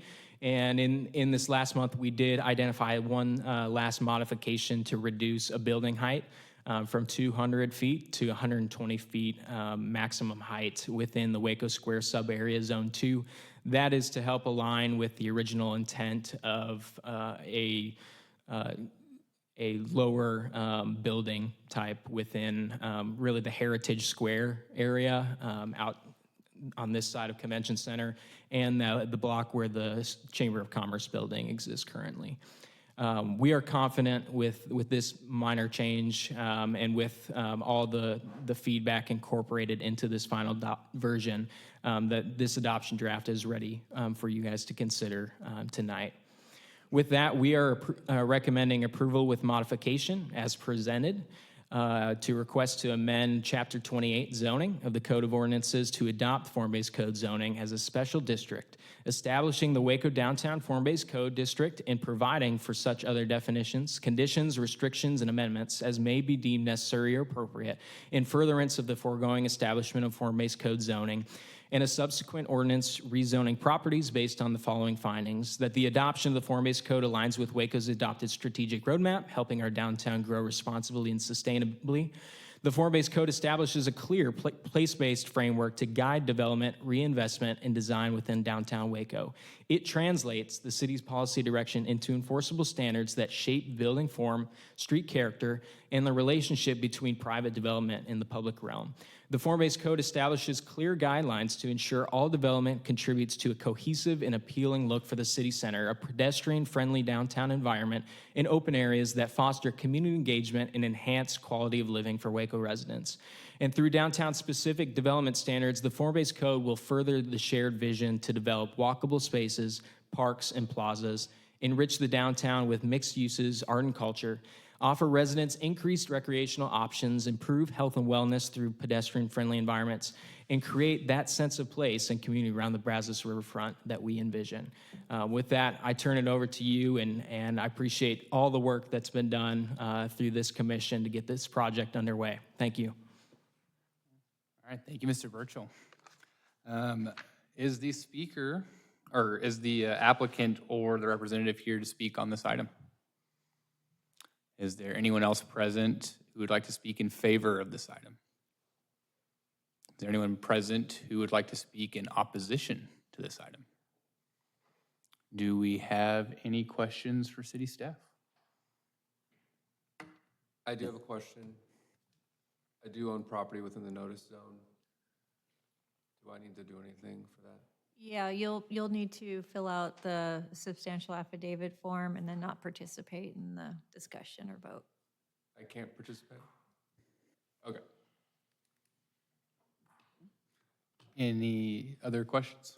What approval with modifications?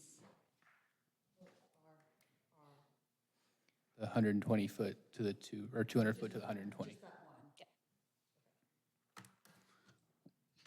Any more questions for city staff? All right, then we will close the public hearing and entertain a motion on this item. I move to approve with modification based on staff findings.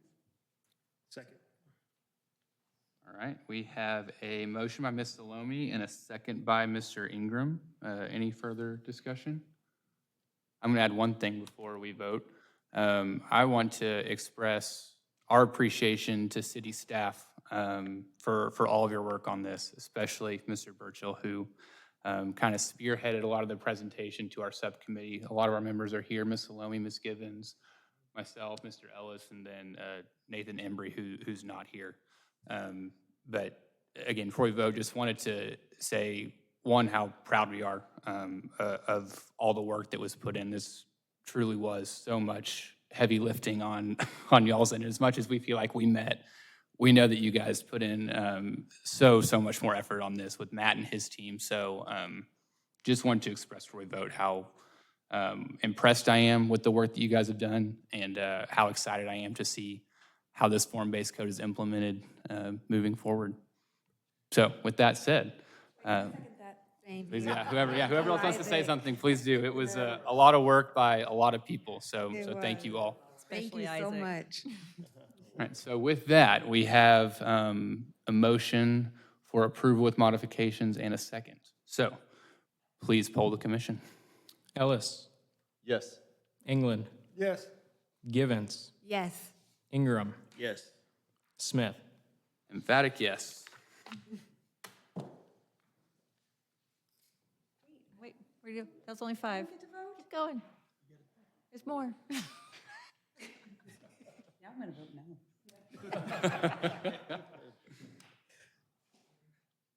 and 3. Yes. They still have to read them. See, this is why I don't do this. We'll Rogers. redo it one more time to make sure we got it. Let's go Sure. through the whole thing again. Hey, round Please two. poll the commission. Ellis. Yes. England. Yes. Givens. Yes. Ingram. Yes. Rogers. Yes. Salome. Smith.